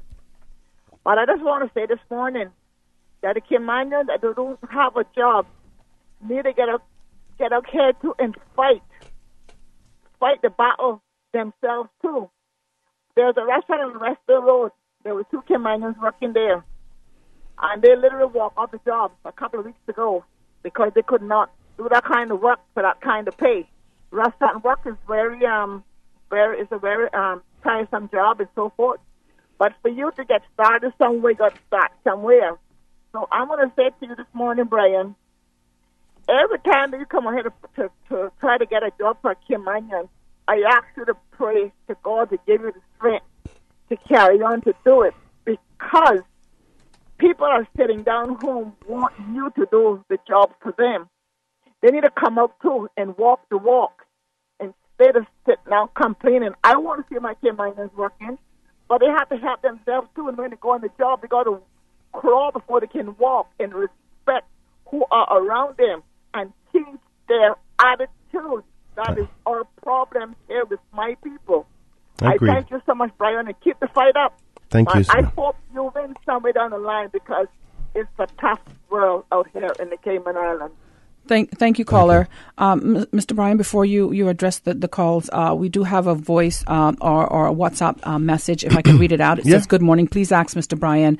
It states, one part of the minimum wage is too high is live-in helpers for old people of $4.50 per hour. Most old people don't have that kind of money. It should be $3.50. Remember, they're getting free rent, food, water, power and light, TV, etc.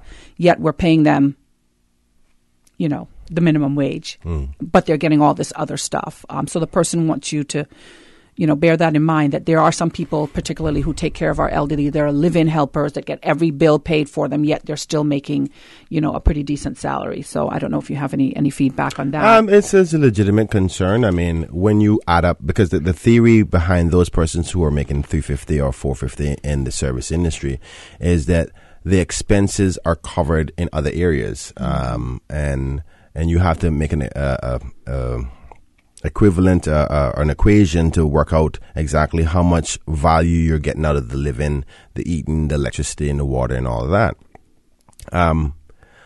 That is a very difficult way to address the problem. But if a person's food, light, or water, and everything else is being paid, and then they get $3.50 an hour for taking care of an elderly person, so you're going to come out with, I think you'd probably end up per month end up with $600 in profits. So all your costs, all your expenses are covered. But your salary is only $600 a month, is what you're saying? Yeah, because that's probably how much it would work out to be. Yeah, and the person has to pay pension and insurance for them. Pension and insurance. Okay, so they know that part of the pension that they have to pay themselves, obligated 5%, right? Their insurance probably be covered and all that. But think about it. If you are a person who is making money right now, when you pay all your bills, how much money do you have left over? If you have more than $600 an hour, $600, then you're better off than this person. If you're making less, then that person is doing better than you. So the question is, a person who has, I mean, by all means, another consideration is that person is living in that situation because it's no other choice. I'm quite sure many people would say, listen, I'd rather you pay me $10 an hour and I pay for my own place. I pay my own light. They're not in control of the environment. They have to accept it.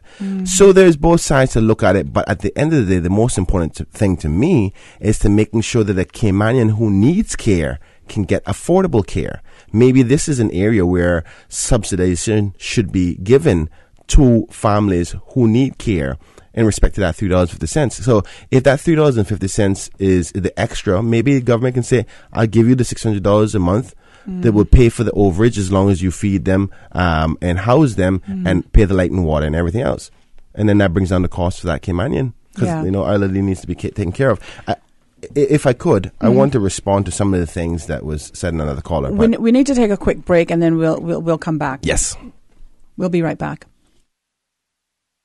At Kirk's Home Center, we can make your life much better. We got it all together.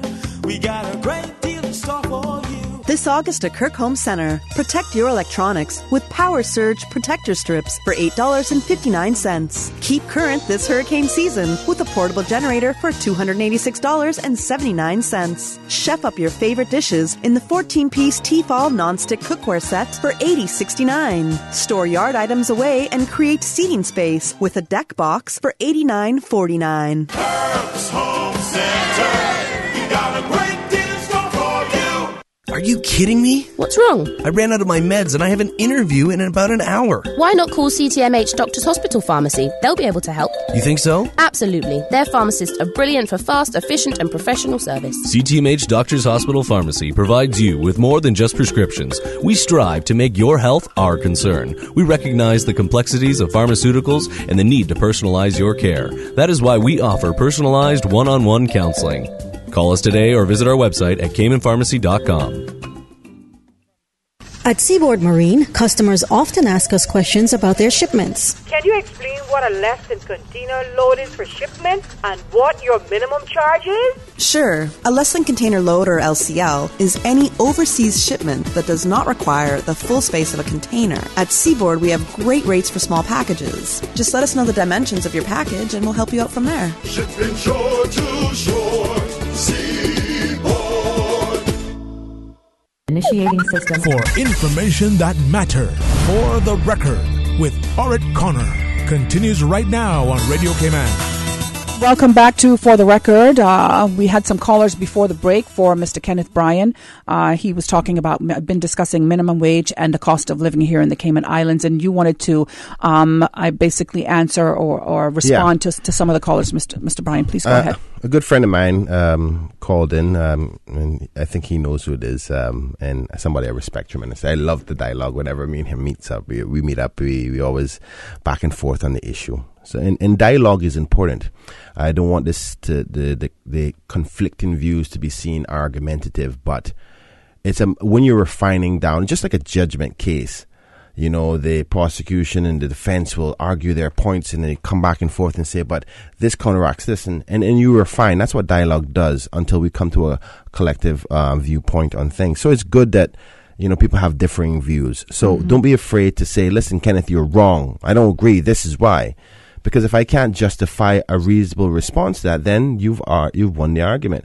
That's why I'm having so many meetings with the business community. I want to hear. I want to be able to stand on my ground in respect to my viewpoint. With the facts. With the facts. So, and I'm happy and I'm willing to change positions in respect to things. But at this stage, I've still yet to been convinced that the current structure, along with the amount, may not necessarily be the best formula for the country. So like the other caller, like I suggested earlier, could be different categories of minimum wage. But what we have is a person who could be a skilled individual having to accept $6 an hour when their value in a society and in the economy is $10 an hour. That value is about $10 an hour. But if they have to compete in a flooded market of employees, competing with the rest of the world that is sometimes coming at a different advantage point, it's hard because what we have right now, Donna, and we were saying this off the air, is you have when you flood the market with all these work permits, you have the employees basically competing with just to get the job, and I'll take less than what we have. If you tighten up on the work permit or the resources of labor, if you tighten up on it, what ends up happening is the employer has to compete for labor because the employer says, but I need an extra person. I got some more contracts coming in, but there's very limited amount. Then they go, you know something, I have to pull this person away from somebody else. And how do you do that? Give them better working environment and better pay. So we're not making it competitive for the businesses to compete for labor.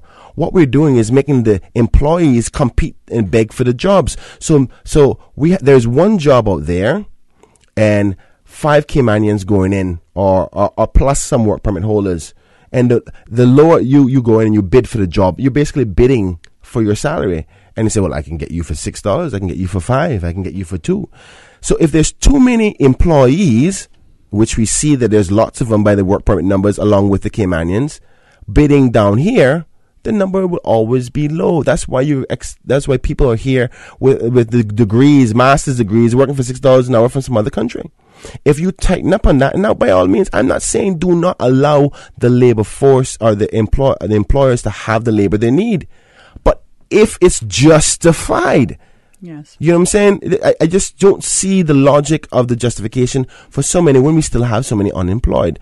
So we don't have the employers competing for labor anymore, and it's not in our favor and not in the workers' favor. Yeah, do you think that this is going to be these are issues that are going to be addressed by the new work department? I hope so. I think it's along the lines of those are some of the issues that they want to address. I hope so. But I've heard a lot of what they've said they're going to do, and I still haven't seen a fundamental change on how the structure is going to be. Yeah, I don't. In order for that to be done, it's gonna. I think that's all coming. I hope so. I'd be happy to accept it. By all means, if it works, then and my people are doing better, then yeah, I'll be clap on. Yeah. One of the things the caller also said was we need to attack education and focus on education to solve the problem. I agree. That's part of it. That's part of it. But we're talking about dealing with people who are not in the workforce yet. So when they do come into the workforce, it's not a problem. Mm-hmm. But we're talking about people who are currently in the workforce. They're not in education right now. So regardless if I think he agrees that we failed educationally. But the reality is those persons, those ones that we're talking about that have failed, are out here and they need to live, they need to eat, they need to survive. Yeah. So how are we fixing them? You know what I'm saying? So yes, attack the education. I think Dan Scott, the secretary, the chairman for the secretariat, they're dealing with education right now. Education Council. He is doing that. I've had many conversations with him. I'm impressed with his vision, and I think he's going to do a good job. But that's for the current ones who are in the education. The problem is, which we have accepted that the failures are those who are in the workforce now. Yes. So. And this is not every Caymanian. Let me just make sure this is correct, because there's many Caymanians who come out of the education system who've done phenomenal. Yes. Done very good job, good committed jobs. But those we failed, and if you're saying the excuse is that they don't have the proper requisites for the various jobs, then what do? You were elected by the people to solve the problem. If you do not identify those individuals to say, I'll give you an example. Nice program. I was there and I was looking, and I'm just stand there looking at my people going, what is wrong? Something is wrong. What's wrong with this picture? And the thing that I've said numerous times is it's multifaceted. And until you break them down into silos and fix each problem differently, you're not going to fix the problem. They're trying to do holistic programs like the NICE program, which is not fixing it. It's a Band-Aid approach. Which ones are educationally challenged? Which ones have substance abuse problems? Which ones just have a bad attitude? Which ones don't have any skill set and need to upskill them? So until you break them down into those silos and then start to fix individual problems, you'll never do it. So, you know what? There's always going to be arguments for and against. What I'm saying and it is safe to say, though, stick a pin there for a second, it is safe to say that in any society, including ours, there are always going to be a certain amount of people who are unemployable, who are not able to work for physical reasons, who will go in and out of the workforce, and who will have social issues. Okay, I agree. Good point. So what we're saying now is, of those who are unemployed, are we saying that all of those have fit that criteria you just outlined? If we're not saying that, and then we're saying that there are legitimate Caymanians out there who can work and are not working, then the system is failing. Now, you can't tell me that the percentage of unemployed are the highest at the young level, that these persons are all stupid. They're not. They're legitimate, young, balanced individuals who come to me every day going, Mr. Bryan, I can't get a job and I'm 19 years old. Strapping young men, beautiful young ladies who can articulate themselves very well. And they come from good Cayman stock. And no matter what you try to do, you go out with their applications, you beg, you plead, you say, listen, do me a political favor. And they still don't get work. Now, let me tell you, I'm not trying to be unfair. I'm a business-friendly individual and I want them to succeed. But they're not taking on as many. And maybe because they have a bad taste in their mouth from previous experiences. But regardless of how many bad experiences you have a moral obligation to the continuation of this country and to keep on trying. If you give up, then we all fail together. Now, I agree that some of the other problems is the government is not creating the best environment for businesses to do that. And I want to help the business community as well. So when I speak to those persons about minimum wage in the business community, I'm going to say, okay, you're not in favor of minimum wage going up. What can I do for you to be okay that you can pay people a little bit more? That has to be the question along with it. To say, if I ask you to go to $8, is there something I can do for your business to make you succeed a little bit more that you can take that blow? Because one of the things that the caller said is that if you increase the minimum wage, the business owner is just going to pass it on to cost in their services and goods to the consumer. Right. So how do we bring up the wages but don't make the business owner pass it on? The business owner go, I don't want to add no extra cost to me. Yeah. So let's balance it out. How do we trade? Something to discuss. Yeah. How do we trade places? Yeah. Right. Mr. Bryan, we have a voice note as well as a caller on the air. We do have some extra time this morning that we can go past the 9:30 mark this morning. So we have the voice note. Let's play that first. Good morning. Interesting topic once again.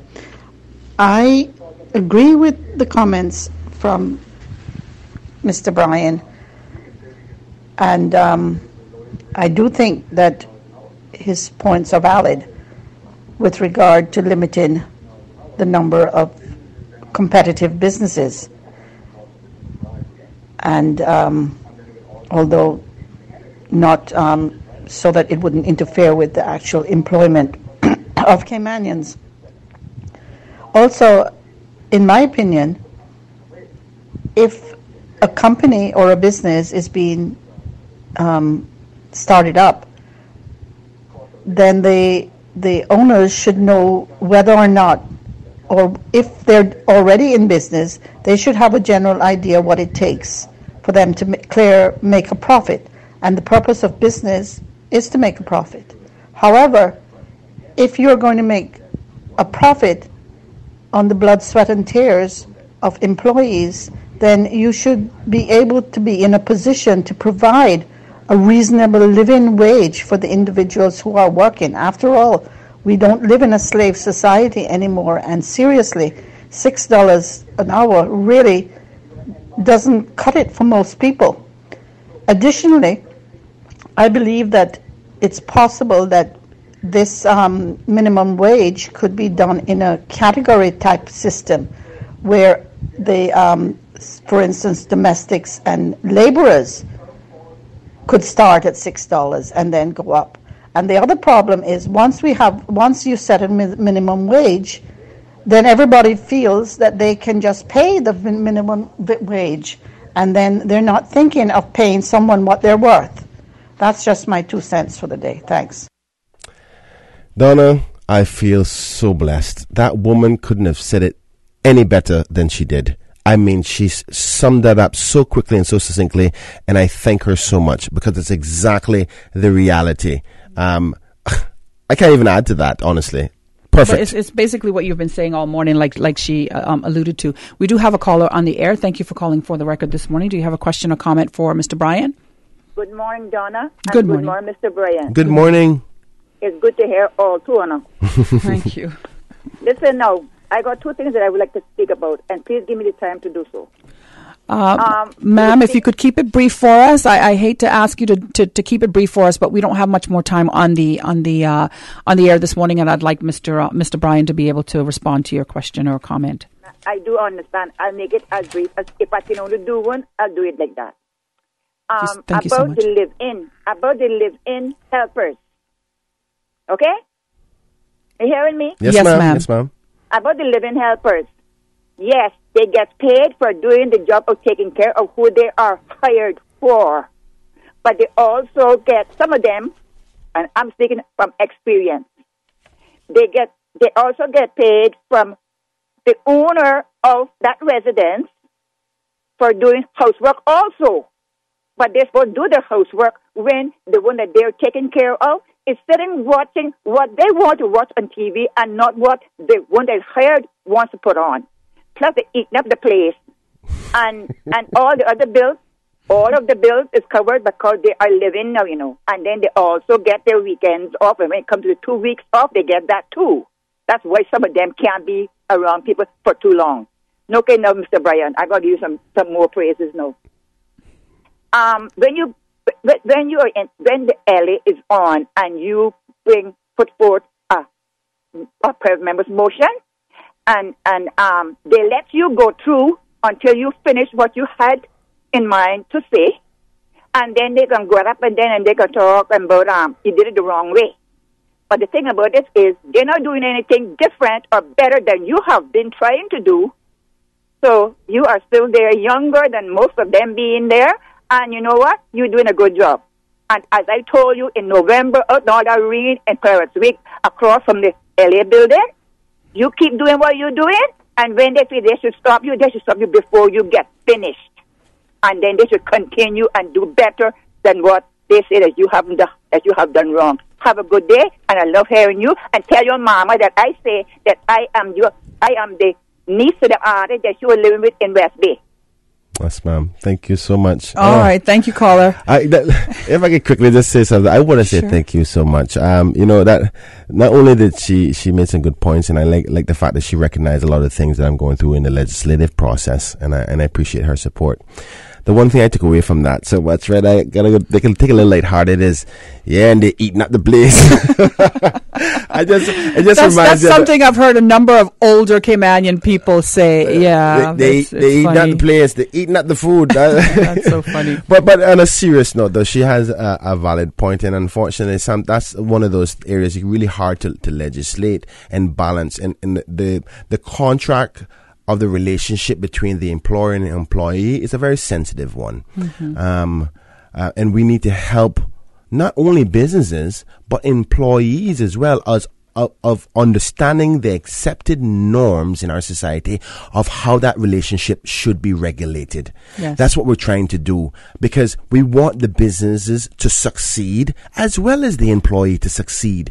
And what we're discussing this morning is how do we get a better balance? Hence the reason, the concept that I think that it may be not even be the minimum wage.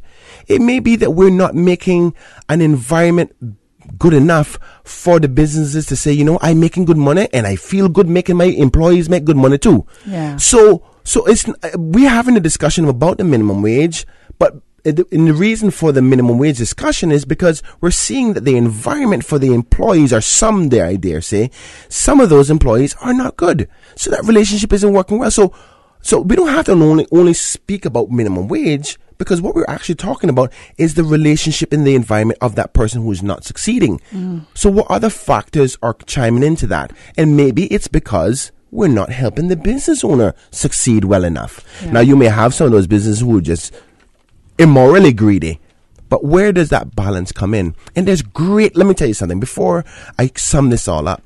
There are some employers out there that are so amazing they even take less profits than they should to just stand up for Caymanians and for anybody, any human being. And they have to be praised. But we're not talking about them. They're doing what they're expected to do. It's almost like saying, for instance, getting praise for something you're supposed to do. Like a baby father will say, well, I pay my child support. I say, you want praises for that? That's something you're supposed to do. You understand? So we're not talking about them. And I want to say kudos to those individuals. We see you. We know you. We feel you. And employers talk about, something, my boss is the best boss in the world. Mm-hmm. And we love you for that.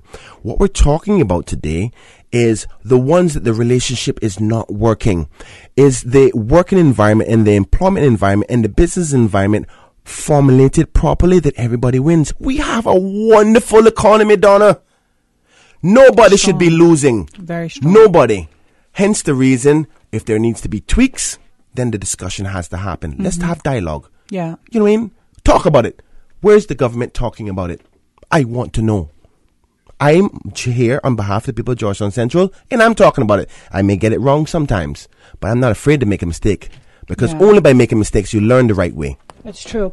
One of the things I'd like to say, though, in our last few minutes as we wrap up, and I brought this to your attention earlier, and I know that we're talking about those who are in the workforce as we speak, but I'd like to take it back to kids who are in school. Okay. I'd like to really see, and I don't know if it even exists in any of our schools, some type of program, whether it's part of the life skills classes that our students are taught.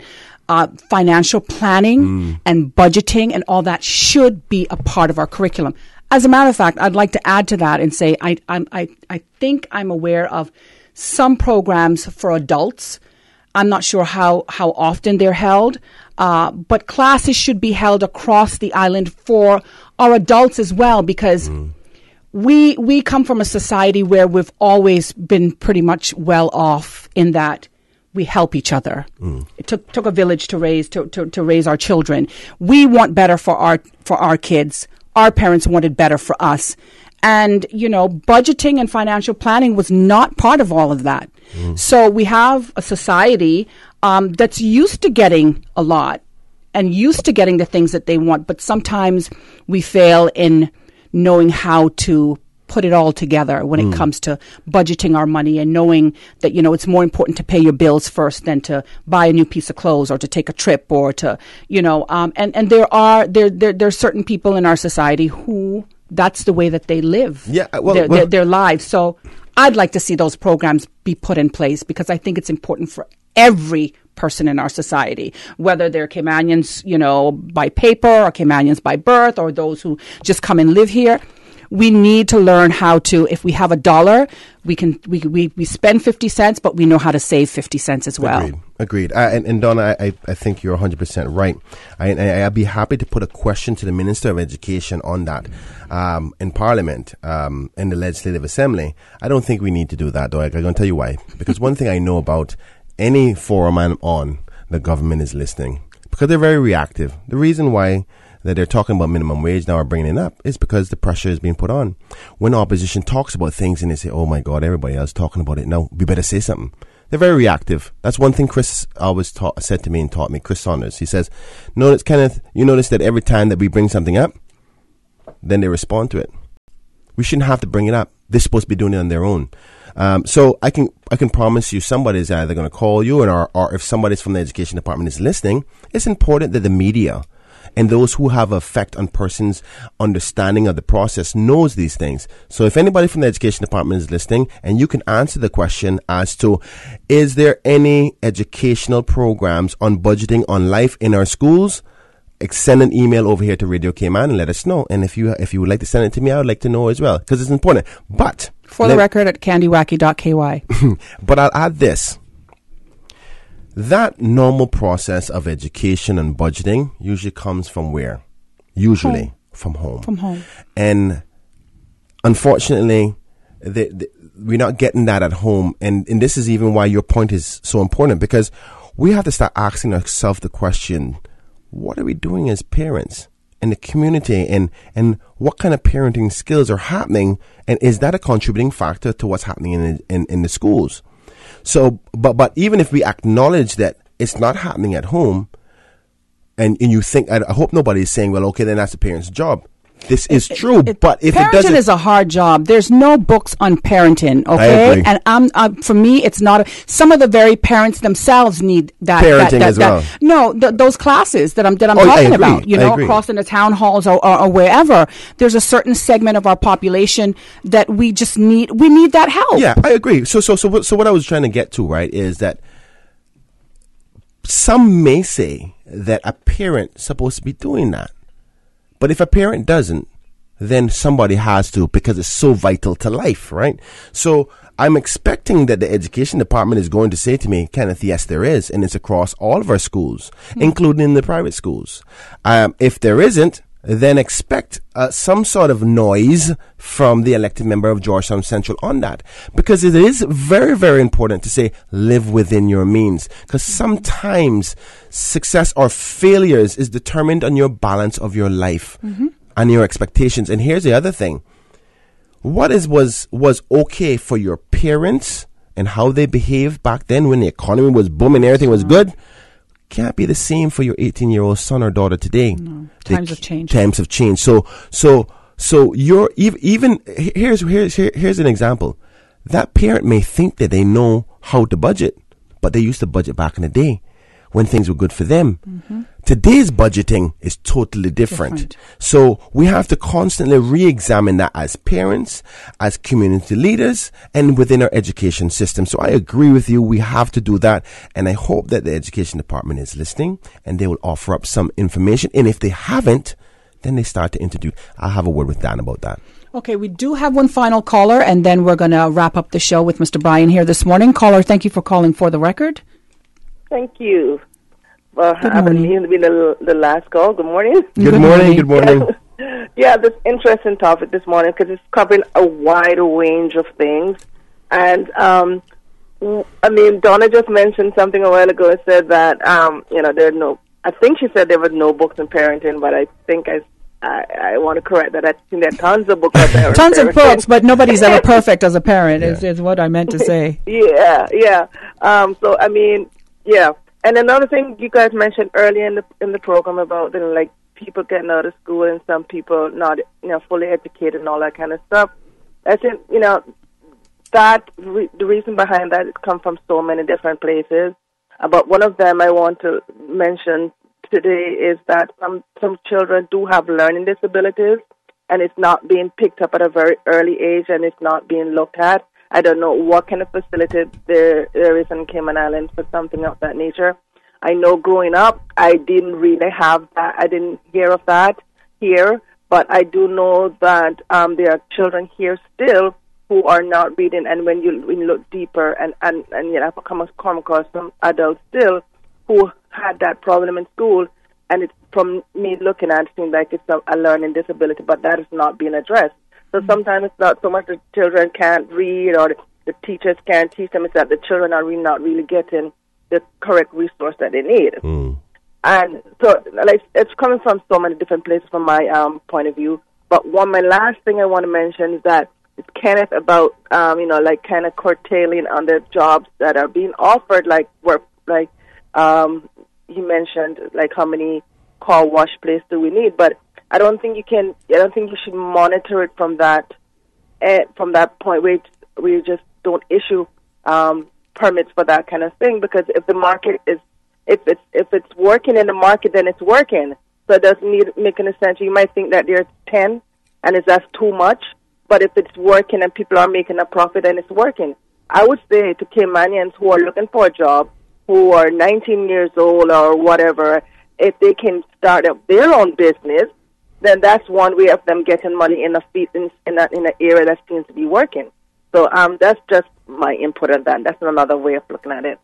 So anyway, have a good day, and thanks for having the show. Thank you so much. Thank you so much. It's so important to have different opinions and different views. So I want to say thank you to that caller.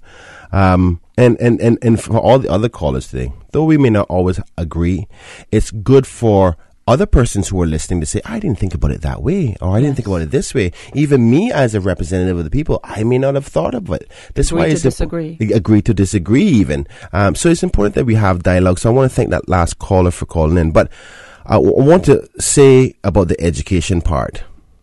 I'm very cautious in how I comment about education, on the basis that it is really difficult to judge performance of persons who are responsible for the education, like say for instance the past ministers, because the truth is it's a delayed success plan. You don't know what it takes years to see.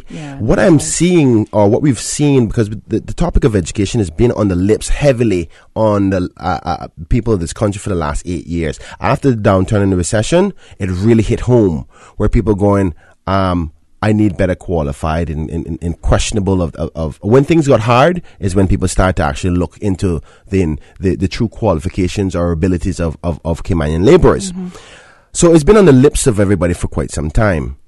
But what we're dealing with in respect to the effects of it is based on very far back administrations. And I'm not going to name any names or anything like that or say, but this is lack of focus and commitment from many administrations ago. So even the recent 2 to 3, because think about a child for 18 years before he gets out, right? I mean, that is 4 terms. So what we're seeing now are the effects of potentially 4 terms ago or 3 terms ago when children were coming to school, right? Mm-hmm. And whether the system worked. And then you have the other part of it. You put in the system today, it changes the next administration. That's why in the campaign I always said, I'm not going to play football with education. Yes. And I'm happy to help the government in any capacity. That's one thing I'm not going to play football with. Now, spending of the resources for education is a different thing. Anyway, I think it's time for me to sum up now, so I'll do my closing remarks. I want to say, unfortunately, we didn't get a chance to speak about a lot of other things, but today's discussion and dialogue was important for us all to understand. I don't have the final say on anything. So don't take what I say for gospel. The government does. The election happened, the formulation of government happened. I'm just saying I'm not going to be afraid to put things out there for us all to consider. So by all means, don't be afraid to have dialogue, because trust me, one thing I know is government is always listening. And you are the people who have the strength to force them to do otherwise. Because the driving force for their decisions is whether people are unhappy or they're not happy. And if you don't give an indication of how you feel about something, they will continue with the status quo. Most politicians, and I don't say all, but most politicians, the number one priority for them is to be re-elected. And if that is their number one priority, and then you have a large amount of people who are unhappy, chances are they will not vote for you again. So if you're unhappy about something, express it. That will be a driving force, I can promise you. So don't be afraid to get out there and say your viewpoints and express it to your leaders. You see them in the supermarket, you see them on the road, say, listen, I do not like that. Or go, you know what, you're doing a good job, because that is also very boosting for leaders, is to say, you know what, I like that. Keep it up. It helps us. Trust me, it helps me on a day when somebody says, Kenneth, keep up the good work. It gives me energy to keep on going. And we're all just, I would like to think that all the leaders here are just trying to do their best for what's best. And we just disagree or agree on which view to get to that best location, right? Or destination. So that being said, I want to thank you for the opportunity once again here on Radio Cayman. Donna, it was a pleasure, like old school, back in the day at Cayman 27, to have this discussion. And all the listening audience out there today, and those who will be viewing on GIC TV, thank you for the chance to speak with you, and I hope each and every one of you have a lovely and wonderful day. It's great having you on, Mr. Bryan, and we'd like to thank all of our callers here on For the Record this morning. We hope you'll join us back here again early Friday morning at 7:30. Until then, have a wonderful day, and tune in soon. For the Record is brought to you by Fidelity Bank. For all your banking and pension needs, call or visit a Fidelity branch today. Vamped Motors, the only authorized Ford and Toyota dealerships serving the Cayman Islands. And Cayman Pharmacy Group, with locations in West Base and professional pharmacy at CTMH Doctors Hospital. The Cayman Pharmacy Group has a location for you just around the corner. And Seaboard Marine. With over 35 shipping ports, find your shipping solution by calling Seaboard Marine at 949-4977. You are listening to Radio Cayman, the voice of the Cayman Islands.